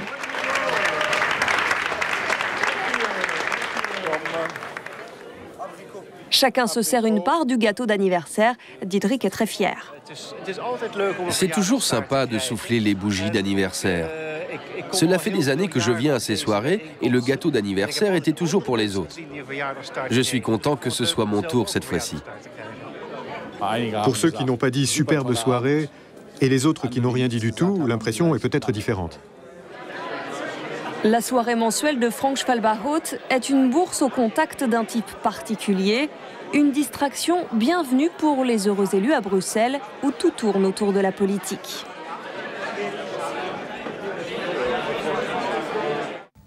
La rencontre peut être express, la séparation aussi. Un salon du divorce, présenté comme le premier au monde, se tenait le week-end dernier à Vienne. En Autriche, l'an dernier, en moyenne, il y avait un divorce pour 2 mariages. La semaine prochaine, dans Zoom Europa, la pipolisation de la vie politique en Europe. Il en a beaucoup été question en France ces derniers temps. Qu'en est-il dans les autres pays? Témoignage notamment de l'ancien vice-premier ministre de Tony Blair, John Prescott. Les tabloïds l'ont poussé à la démission en révélant qu'il avait une maîtresse. Vous pouvez retrouver l'émission d'aujourd'hui pendant une semaine sur le site internet www.arte.tv. À la semaine prochaine. Dans un instant. Il sait lire les cartes et même le dessous des cartes. Jean-Christophe Victor dans le dessous des cartes, dans un instant. Mardi. Ils sont sans espoir et sans perspective. Ils sont déjà habitués à la vie au chômage. Parce qu'ils ne connaissent rien d'autre. On dort mal parce qu'on ne sait pas ce qui nous attend le lendemain, surtout avec les enfants. Théma donne la parole à ceux que notre société préférerait oublier. Mardi à 20h40 sur Arte.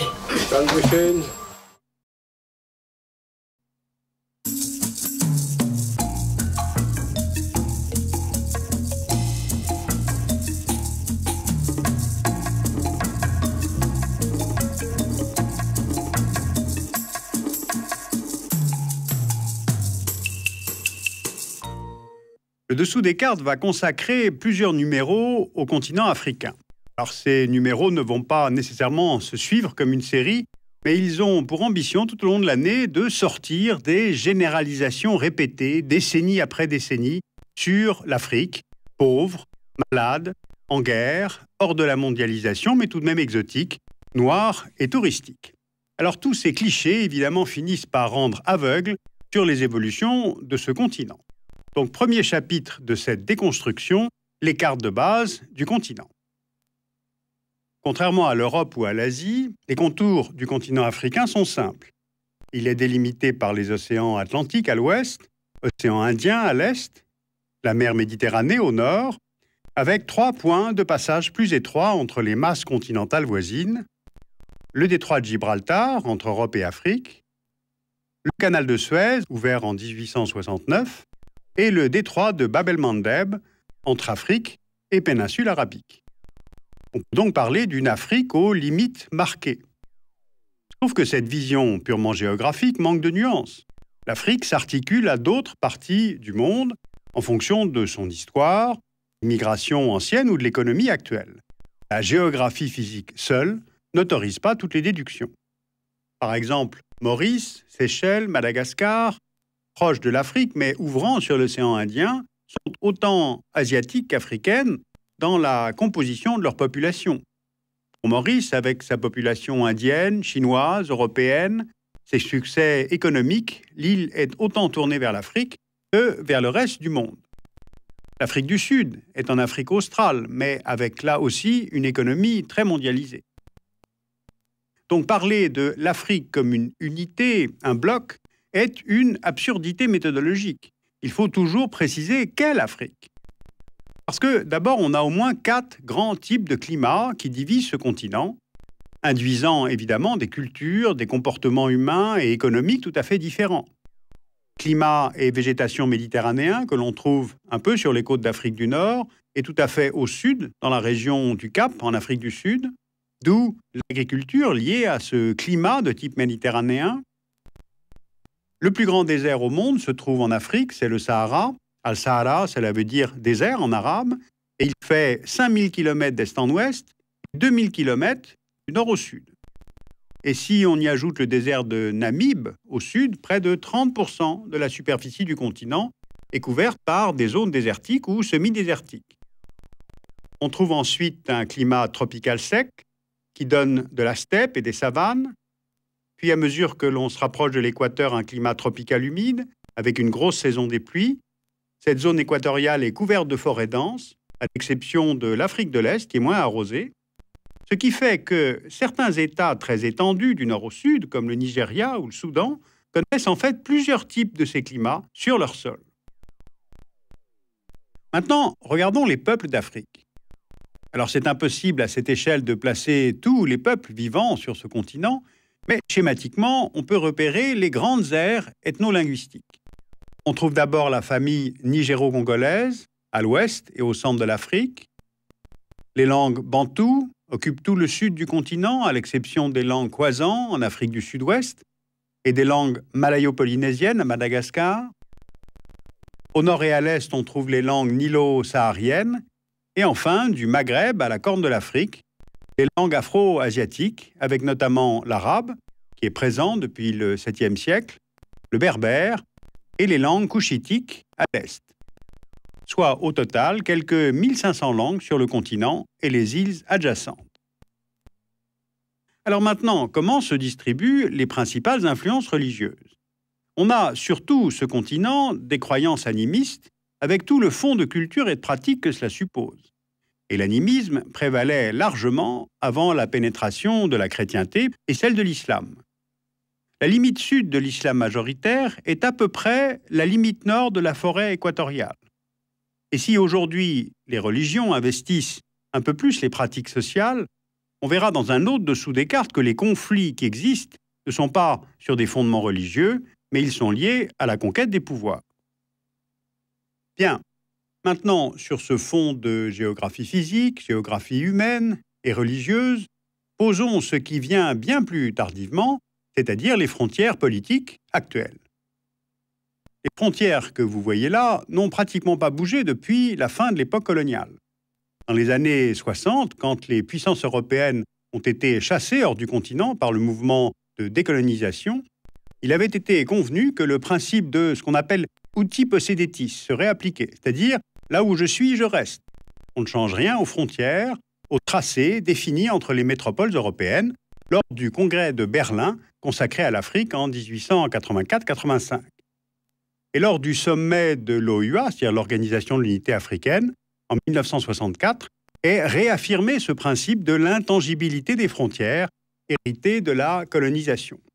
Et de fait, peu de changements depuis presque 50 ans. Une nouvelle frontière a été tracée en 1993, lorsque l'Érythrée a fait sécession de l'Éthiopie. Une autre demeure contestée depuis 1975, c'est celle du Sahara occidental, qui est un territoire marocain pour Rabat, mais qui n'est pas attribué pour les Nations Unies et pour les Sahraouis. Or, ces découpages ont des conséquences économiques importantes. Le continent africain a un grand nombre d'États enclavés, ce qui implique des accords de passage, des investissements en infrastructures, des systèmes de taxation, ce qui demande des moyens de pression politique, d'autant plus que le continent est riche, et il est riche en matières premières. Voici sur cette carte les régions où se trouvent les mines d'uranium, le charbon, le fer, le zinc, le cuivre, le phosphate, l'or, les principaux gisements de gaz naturel et surtout de pétrole. L'Afrique représente 12% de la production mondiale et possède 10% des réserves de pétrole mondiales prouvées, essentiellement dans le golfe de Guinée et en Libye. Alors on le sait maintenant, le continent africain attire à nouveau les investissements au XXIe siècle, et c'est essentiellement pour des raisons d'exploitation minière et pétrolière. En fait, les rapports du continent avec le reste du monde sont d'une grande permanence. Pourvoyeur d'hommes, le continent est aussi pourvoyeur de matières premières. C'est la résultante de la colonisation, puis du rapport Nord-Sud. La structure des échanges, elle aussi, résume très bien la dissymétrie des relations économiques de l'Afrique avec le reste du monde. Les exportations se composent à 90% de produits primaires, comme le bois, les produits agricoles, les mines, tandis que les importations concernent surtout les produits manufacturés. Alors, dans de prochains numéros, je me pencherai sur les relations interétatiques, sur les causes de conflits. Un dessous des cartes entier sera consacré à cette famine qui était parfaitement évitable et pourtant toujours présentée comme une insuffisance à la production au Niger. Et puis, je vous expliquerai comment le continent renoue avec une croissance forte. Et aujourd'hui, qu'est-ce qu'on peut retenir de ces quelques cartes de base? Eh bien, il ne faut pas avoir d'approche continentale. D'autant moins que sur place, la gestion est étatique, ou au mieux nationale, mais sûrement pas régionale, mutualisée. C'est vrai pour l'eau, c'est vrai pour l'énergie, pour les compagnies aériennes, pour le pouvoir politique, évidemment. Alors pourquoi est-ce que nous, Européens, nous obstinons-nous à voir l'Afrique comme une? Eh bien, à cause de l'histoire. Avant, il fallait évangéliser, puis civiliser.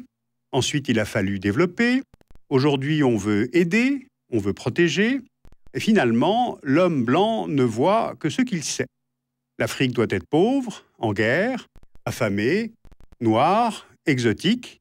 Et toutes ces représentations sont encore véhiculées aujourd'hui par nos catalogues touristiques. Sur ce thème, vous pouvez lire Afrique noire de Roland Pourtier aux éditions Hachette, et puis l'Atlas des peuples d'Afrique de Jean Sellier aux éditions de la Découverte. Et justement, pour sortir de ces représentations, l'Afrique des idées reçues de Georges Courade chez Belin. Alors, je voulais vous signaler aussi la sortie d'une édition pédagogique du dessous des cartes, de la 3e à la terminale. Une équipe de professeurs de lycée et de collège a préparé les livrets pédagogiques qui accompagnent les DVD du dessous des cartes. Et c'est édité chez Belin Arte Vidéo.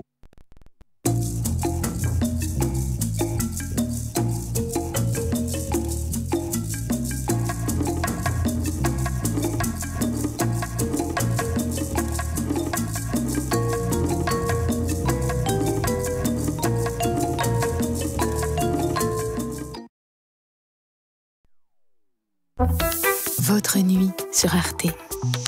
À suivre, un film d'action efficace qui reconstitue l'ambiance des années de plomb en Allemagne. Minuit 20, Arte Info revient en résumé et en images sur l'actualité de la journée.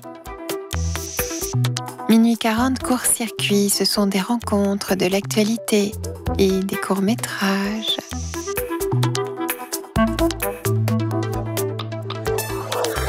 Bonne soirée avec Arte.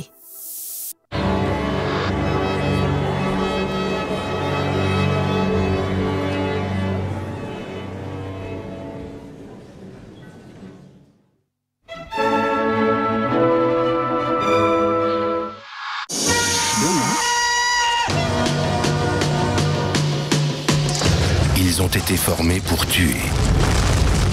Ne pas faire de sentiments. Supporter l'insupportable.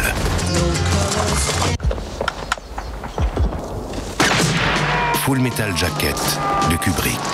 Un brûlot contre la guerre du Vietnam. Demain à 20h40 sur Arte. Novembre. En novembre, Arte présente L'espace de Stanley Kubrick. L'opéra d'Igor Stravinsky. L'armement de la Grande Guerre. Les animaux entre eux. Des super vixens très trash. L'opéra de Katsu. Daniel Prévost en René Bousquet. La conquête du Pérou vue autrement. Le Crazy Horse sensuel. Et Romy Schneider en banquière. En novembre, vivons curieux sur Arte. Arte.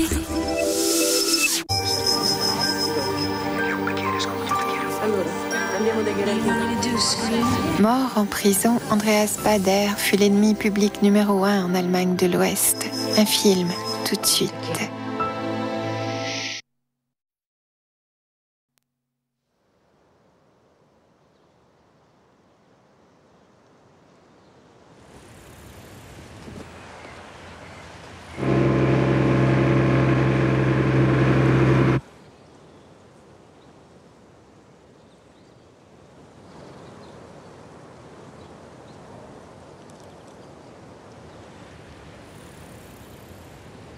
Wenn das so bleibt, was ist? seid ihr verloren. Euer Freund ist der Wandel, euer Kampfgefährte ist der Zwiespalt. Aus dem Nichts müsst ihr etwas machen, aber das Großmächtige soll zu nichts werden. Was ihr habt, das gebt auf und nehmt euch, was euch verweigert wird.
Ich denke nicht daran, mich zu stellen.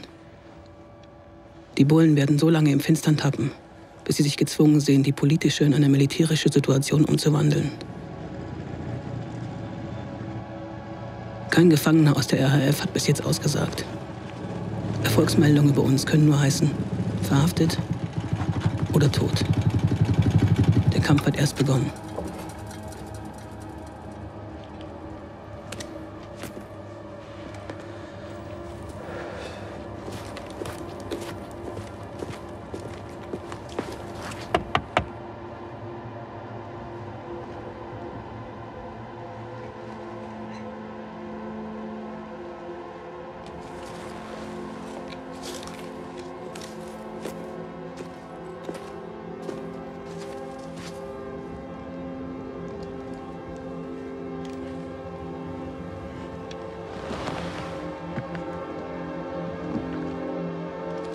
Erfolgsmeldungen über uns können nur heißen, verhaftet oder tot.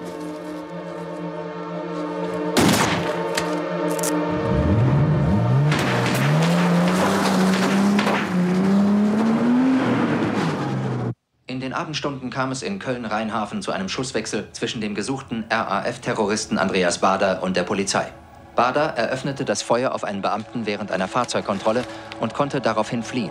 Andreas Baader wird neben Ulrike Meinhoff, Gudrun Ensslin und Holger Mainz zu den führenden Köpfen der Rote Armee-Fraktion gezählt. Nach Baader wird im Zusammenhang mit Brandstiftung, mehreren Banküberfällen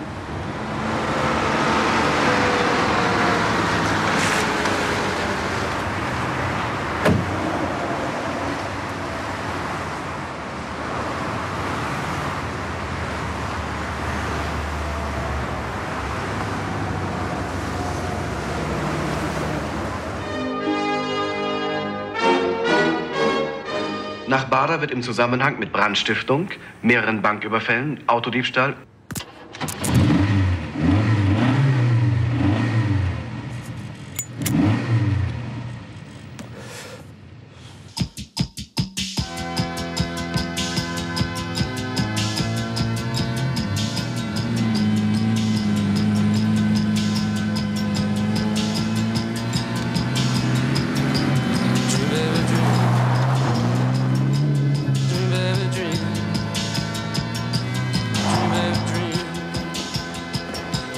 Andreas Bader, 24 Jahre alt, wohnhaft in München. Autodiebstahl, wiederholtes Fahren ohne Führerschein, überhöhte Geschwindigkeit in einer öffentlichen Grünanlage. 3 Monate Zuchthaus. Ausziehen, Arschbacken auseinander, Arsch auf. In Berlin ist der Teufel los. Die ganze Kommune 1 ist gestern Nacht verhaftet worden. Die wollten Humphrey mit Pudding bombardieren. Wen? Humphrey, den amerikanischen Vizepräsidenten da. Pudding, Schwachköpfe. Den musst du wegpusten, musst du den. Kannst du denn schon Papa sagen? Sag mal, hallo Papa. Ach, ist der Papa. Sag mal Papa. Was hat sie denn?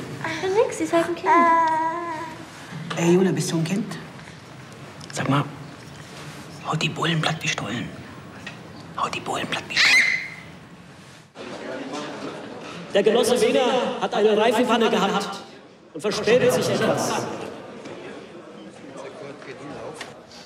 Ja, Kurt, willst du was sagen? Geh halt auf und red was vom Sozialismus. Liebe Genossen, der hiesige Polizeipräsident hat das Wort. Kurt. Liebe Genossen, ich würde gerne ein bisschen über die APO, die Außerparlamentarische Opposition der Studenten, sprechen. Der APO geht es nämlich nicht mehr um ihre Hochschule, sondern um gesellschaftliche Veränderung. Die APO fällt durch ständige Provokationen auf. Wie sollen wir auf diese Provokationen reagieren? Was sollen wir tun? Erschießen! Erstmal müssen wir erkennen, dass diese Kritik berechtigt ist. Es gibt autoritäre Strukturen in unserem Lande. In der Tat werden die Menschen von der Bild-Zeitung manipuliert. Deshalb, liebe Genossen, müssen wir den jungen Menschen sagen, ja, wir brauchen eure Kritik, damit die Gesellschaft nicht zum Stillstand kommt.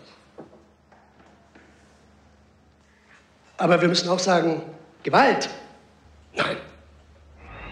West-Berlin am 2. Juni. Der Schah und seine Frau Farah Diba zu Gast in der Mauerstadt. Während das Kaiserpaar der Zauberflöte lauscht, schreien gewaltbereite Demonstranten vor der Tür. Als dann Steine fliegen, kommt es zu einem Zwischenfall mit der Polizei, bei dem der Student Benno ohne Sorgen... Obwohl ein generelles Demonstrationsverbot verhängt wird, kommt es auch am nächsten Tag zu Demonstrationen, Auseinandersetzungen, Protestaktionen. Diese 8 Studenten fordern den Rücktritt des regierenden Bürgermeisters, Pastor Heinrich Alberts.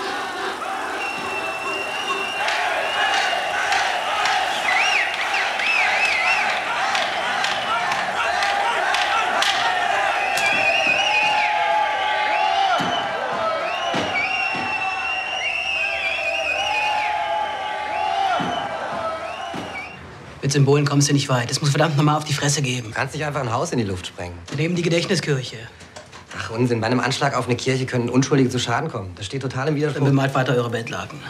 Wir könnten das ohne Polemik ausdiskutieren. Ja, nichts ausdiskutieren. Es muss auf die Fresse geben.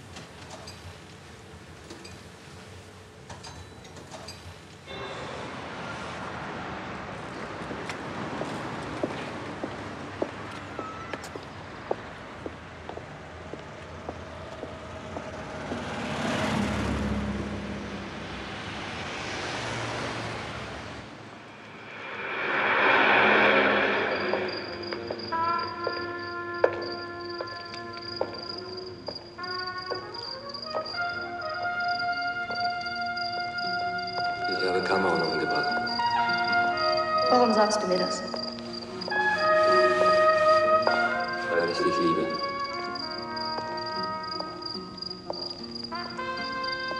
Wayne ist gefährlich. Nimm das Geld. Ich habe in der nächsten Maschine einen Platz für dich gebucht. Nein. Ich will nicht mehr. Lass mich in Ruhe.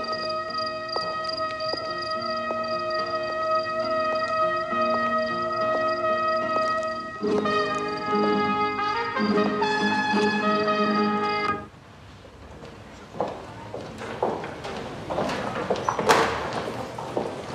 ein Erbstück von meiner Mutter.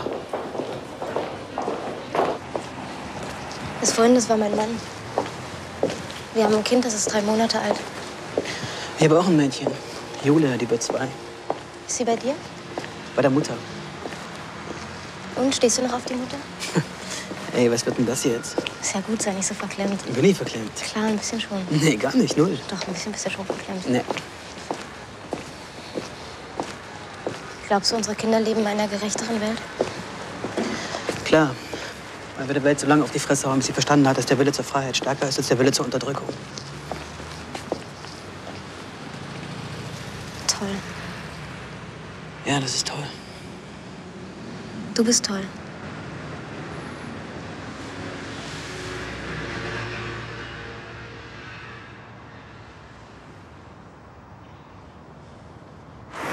Wann brennt das Brandenburger Tor? Wann brennen die Berliner Kaufhäuser? Wann brennen die Hamburger Speicher? Wann fällt der Bamberger Reiter? Wann pfeifen die Ulmer Spatzen auf dem Wetzloch? Und wann brennt sich die Münchner auf der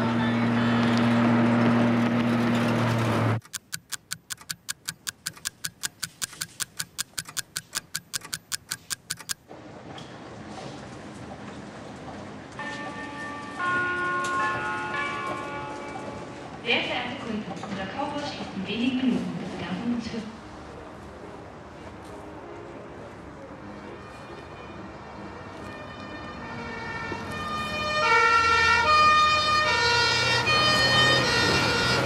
In 2 Frankfurter Kaufhäusern haben Brandstifter in der vergangenen Nacht Feuer gelegt.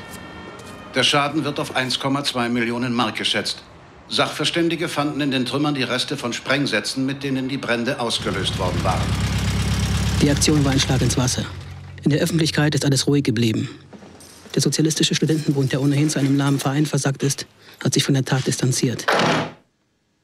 Damit ist bewiesen, dass die revolutionäre Bewegung in der BRD tot ist.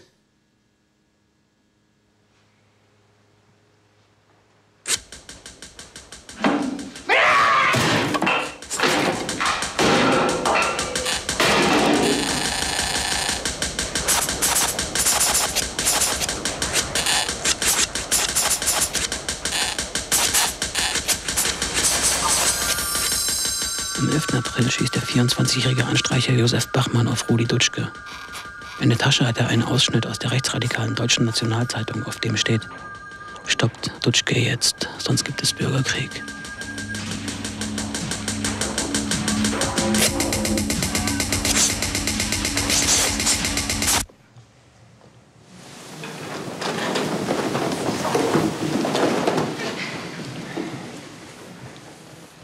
Alle im Saal haben zu stehen, wenn das Gericht steht.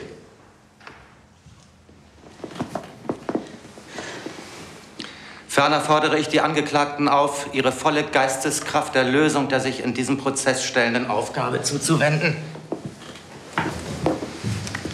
Herr Bader. Ja. Geboren am 6. Mai 1943. Nein, 1789. Falls Sie nicht verhandlungswillig sind, kann ich Sie jederzeit abführen lassen und in Ihrer Abwesenheit weiterverhandeln. Heilordnung! In dieser Art Klassenjustiz sind die Rollen doch von vornherein verteilt. Da braucht sich niemand verteidigen. Also sind Sie jetzt Bader? Ich bin Bader. Ich bin Bader. Ich bin Bader. Das macht doch keinen Unterschied. Ich bin Bader. Wo ist der Staatsanwalt, der den Staat anklagt?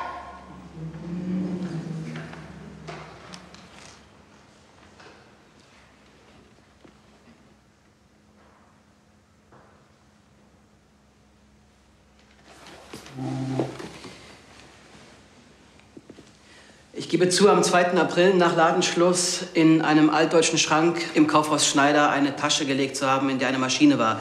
Sie sollte den Schrank zerstören, mehr nicht.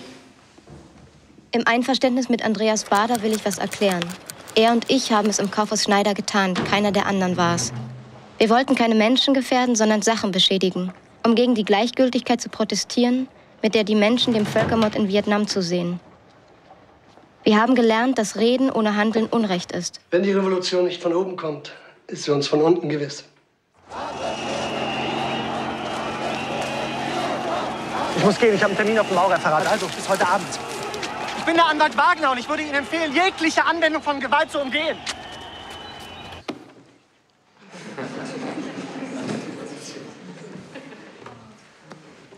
Das Zuchthaus ist nicht der richtige Ort für diese Angeklagten. Wenn sie trotzdem ins Zuchthaus geschickt werden, so könnte man daraus die Schlussfolgerung ziehen, dass in dieser Gesellschaft das Zuchthaus der einzige Aufenthaltsort für anständige Menschen ist.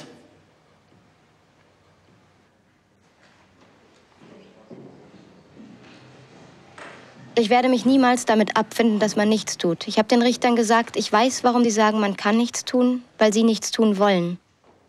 Aber ich will etwas getan haben dagegen. Hiermit verhängt das Gericht gegen die 4 Angeklagten nach § 306 StGB wegen versuchter menschengefährdender Brandstiftung eine Strafe von 3 Jahren Zuchthaus.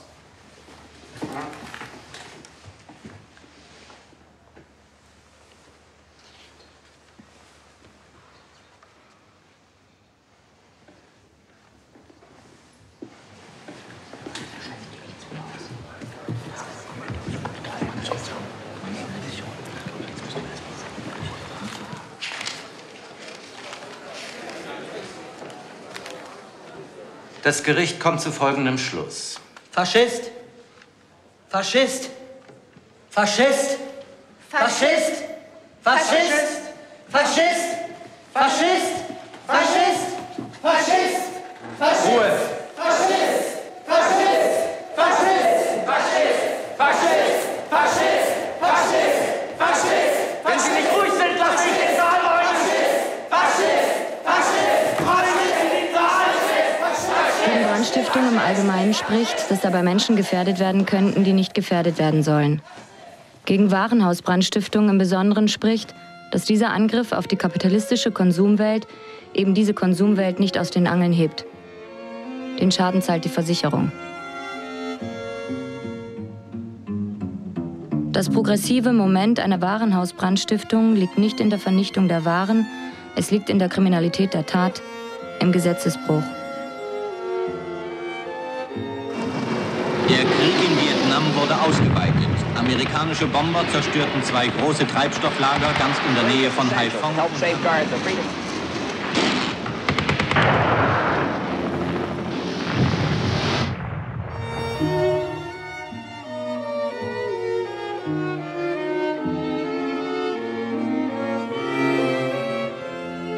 Die Bewegung wird schon bald auseinanderdriften. Sie verfügt nicht über den inneren Elan. Übrig gebliebene Radikale werden jedoch zum Terrorismus übergehen.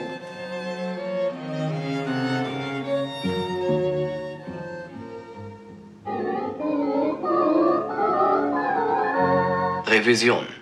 Am 13. Juni kommen die 4 Frankfurter Kaufhausbrandstifter nach 14 Monaten Gefängnis vorerst frei, bis dann der Bundesgerichtshof über die Revision entscheidet.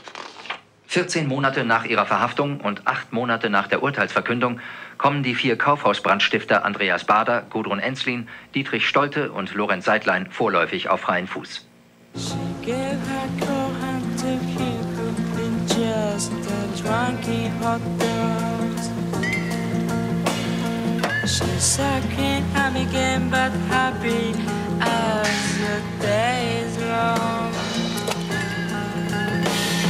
She can't hide, she write goodbyes, they choose to sing swan song. Die Zeit im Gefängnis hat unser Augenmerk auf Menschen gerichtet, die nicht wie die Studenten aus bürgerlichen Verhältnissen stammen. Menschen, denen niemals freiwillig etwas vom Wohlstand abgegeben wird, die sich nehmen müssen, was ihnen zusteht, um dann in Gefängnissen und Erziehungsheimen zu landen. Von der Erziehung geht unsere ganze Hoffnung auf Veränderung aus. Sie müssen sich die Gelbsucht, wie sie im Volksmund heißt, vorstellen wie eine Leberentzündung. Sieh mal zu, du Penner, ich will auch eine Scheiße, damit das weggeht. Sie würden keine Medikamente vertragen. Eine strenge, fettarme Diät ist das Einzige, was hilft. Scheiße, ich hab's aus, muss vom Zeug kommen. Oder vom Ficken. Oder?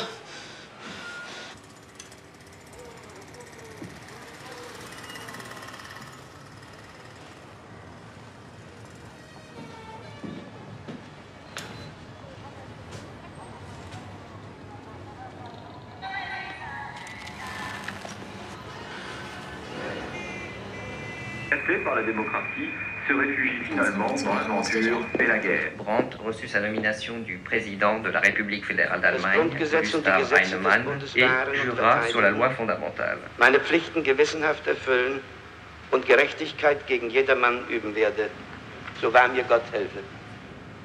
Herr Bundeskanzler, die guten Wünsche des ganzen Hauses begleiten Sie in Ihr schweres Amt. All recorders to fast, T-minus 18 seconds and counting engine start. Godspeed, John Glenn. 10, 9, 8, 7, 6, 5, 4, 3, 2, 1.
Wer noch?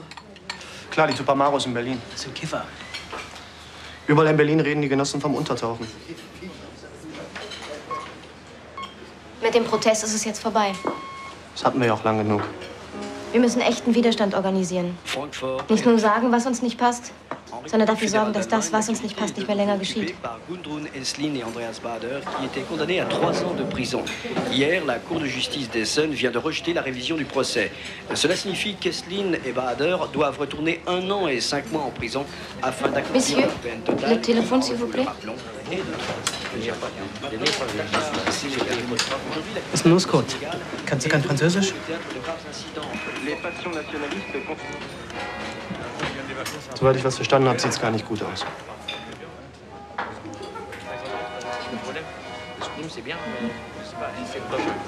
Ich gehe nicht mehr in den Knast.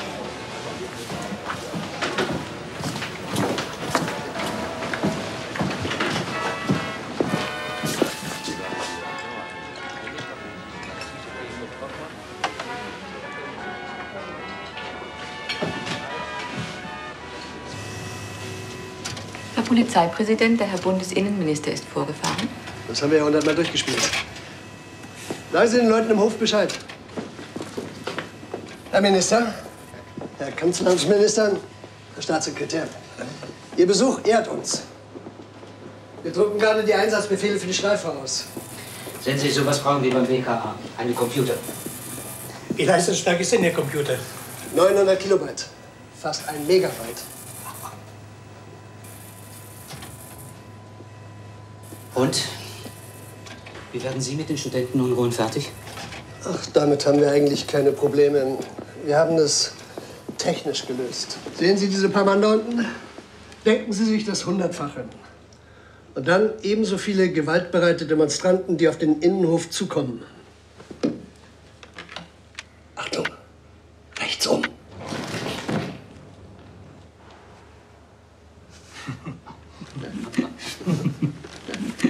Achtung, vorwärts, Marsch! Gleich laufen Sie gegen die Mauer. Halt! Achtung, links um und kehrt. Diese Lautlosigkeit hat uns viel Blut erspart. Fantastisch. So sollten wir bundesweit vorgehen. Na ja, aber der Spuk ist doch schon vorbei. Kann man so nicht sagen. Kann man nicht? Naja, wer diese Bedrückung als existenziell empfindet, Der wird nicht zögern, Bomben in das Bewusstsein zu schmeißen, das offenbar nicht anders aufgebrochen werden kann. Sie scheinen diese jungen Leute ja zu mögen. Ich begreife sie als Chance.